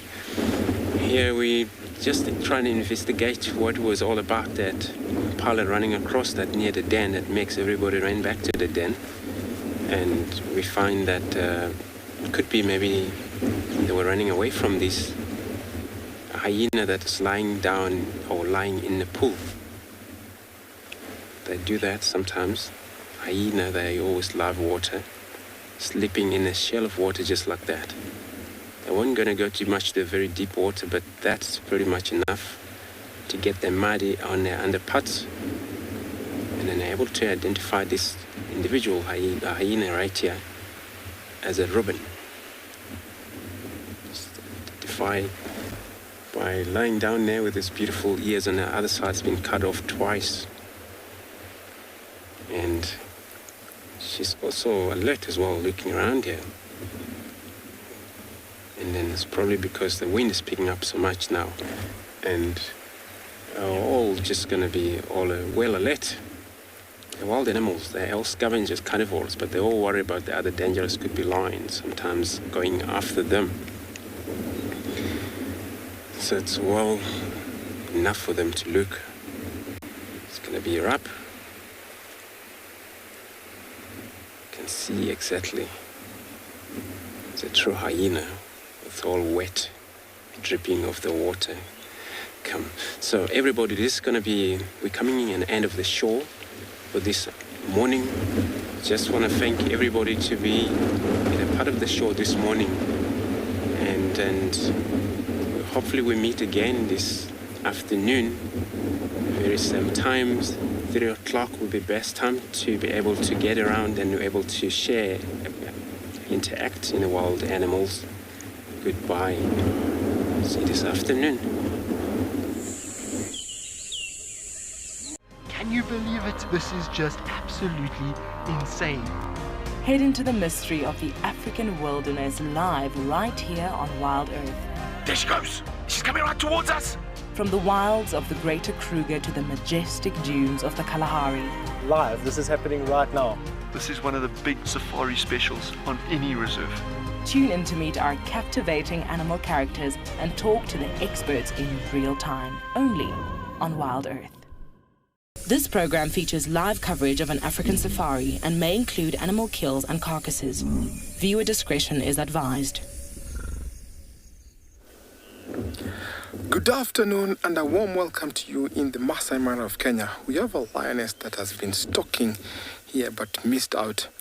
Welcome aboard to your very own safari live from the African wilderness.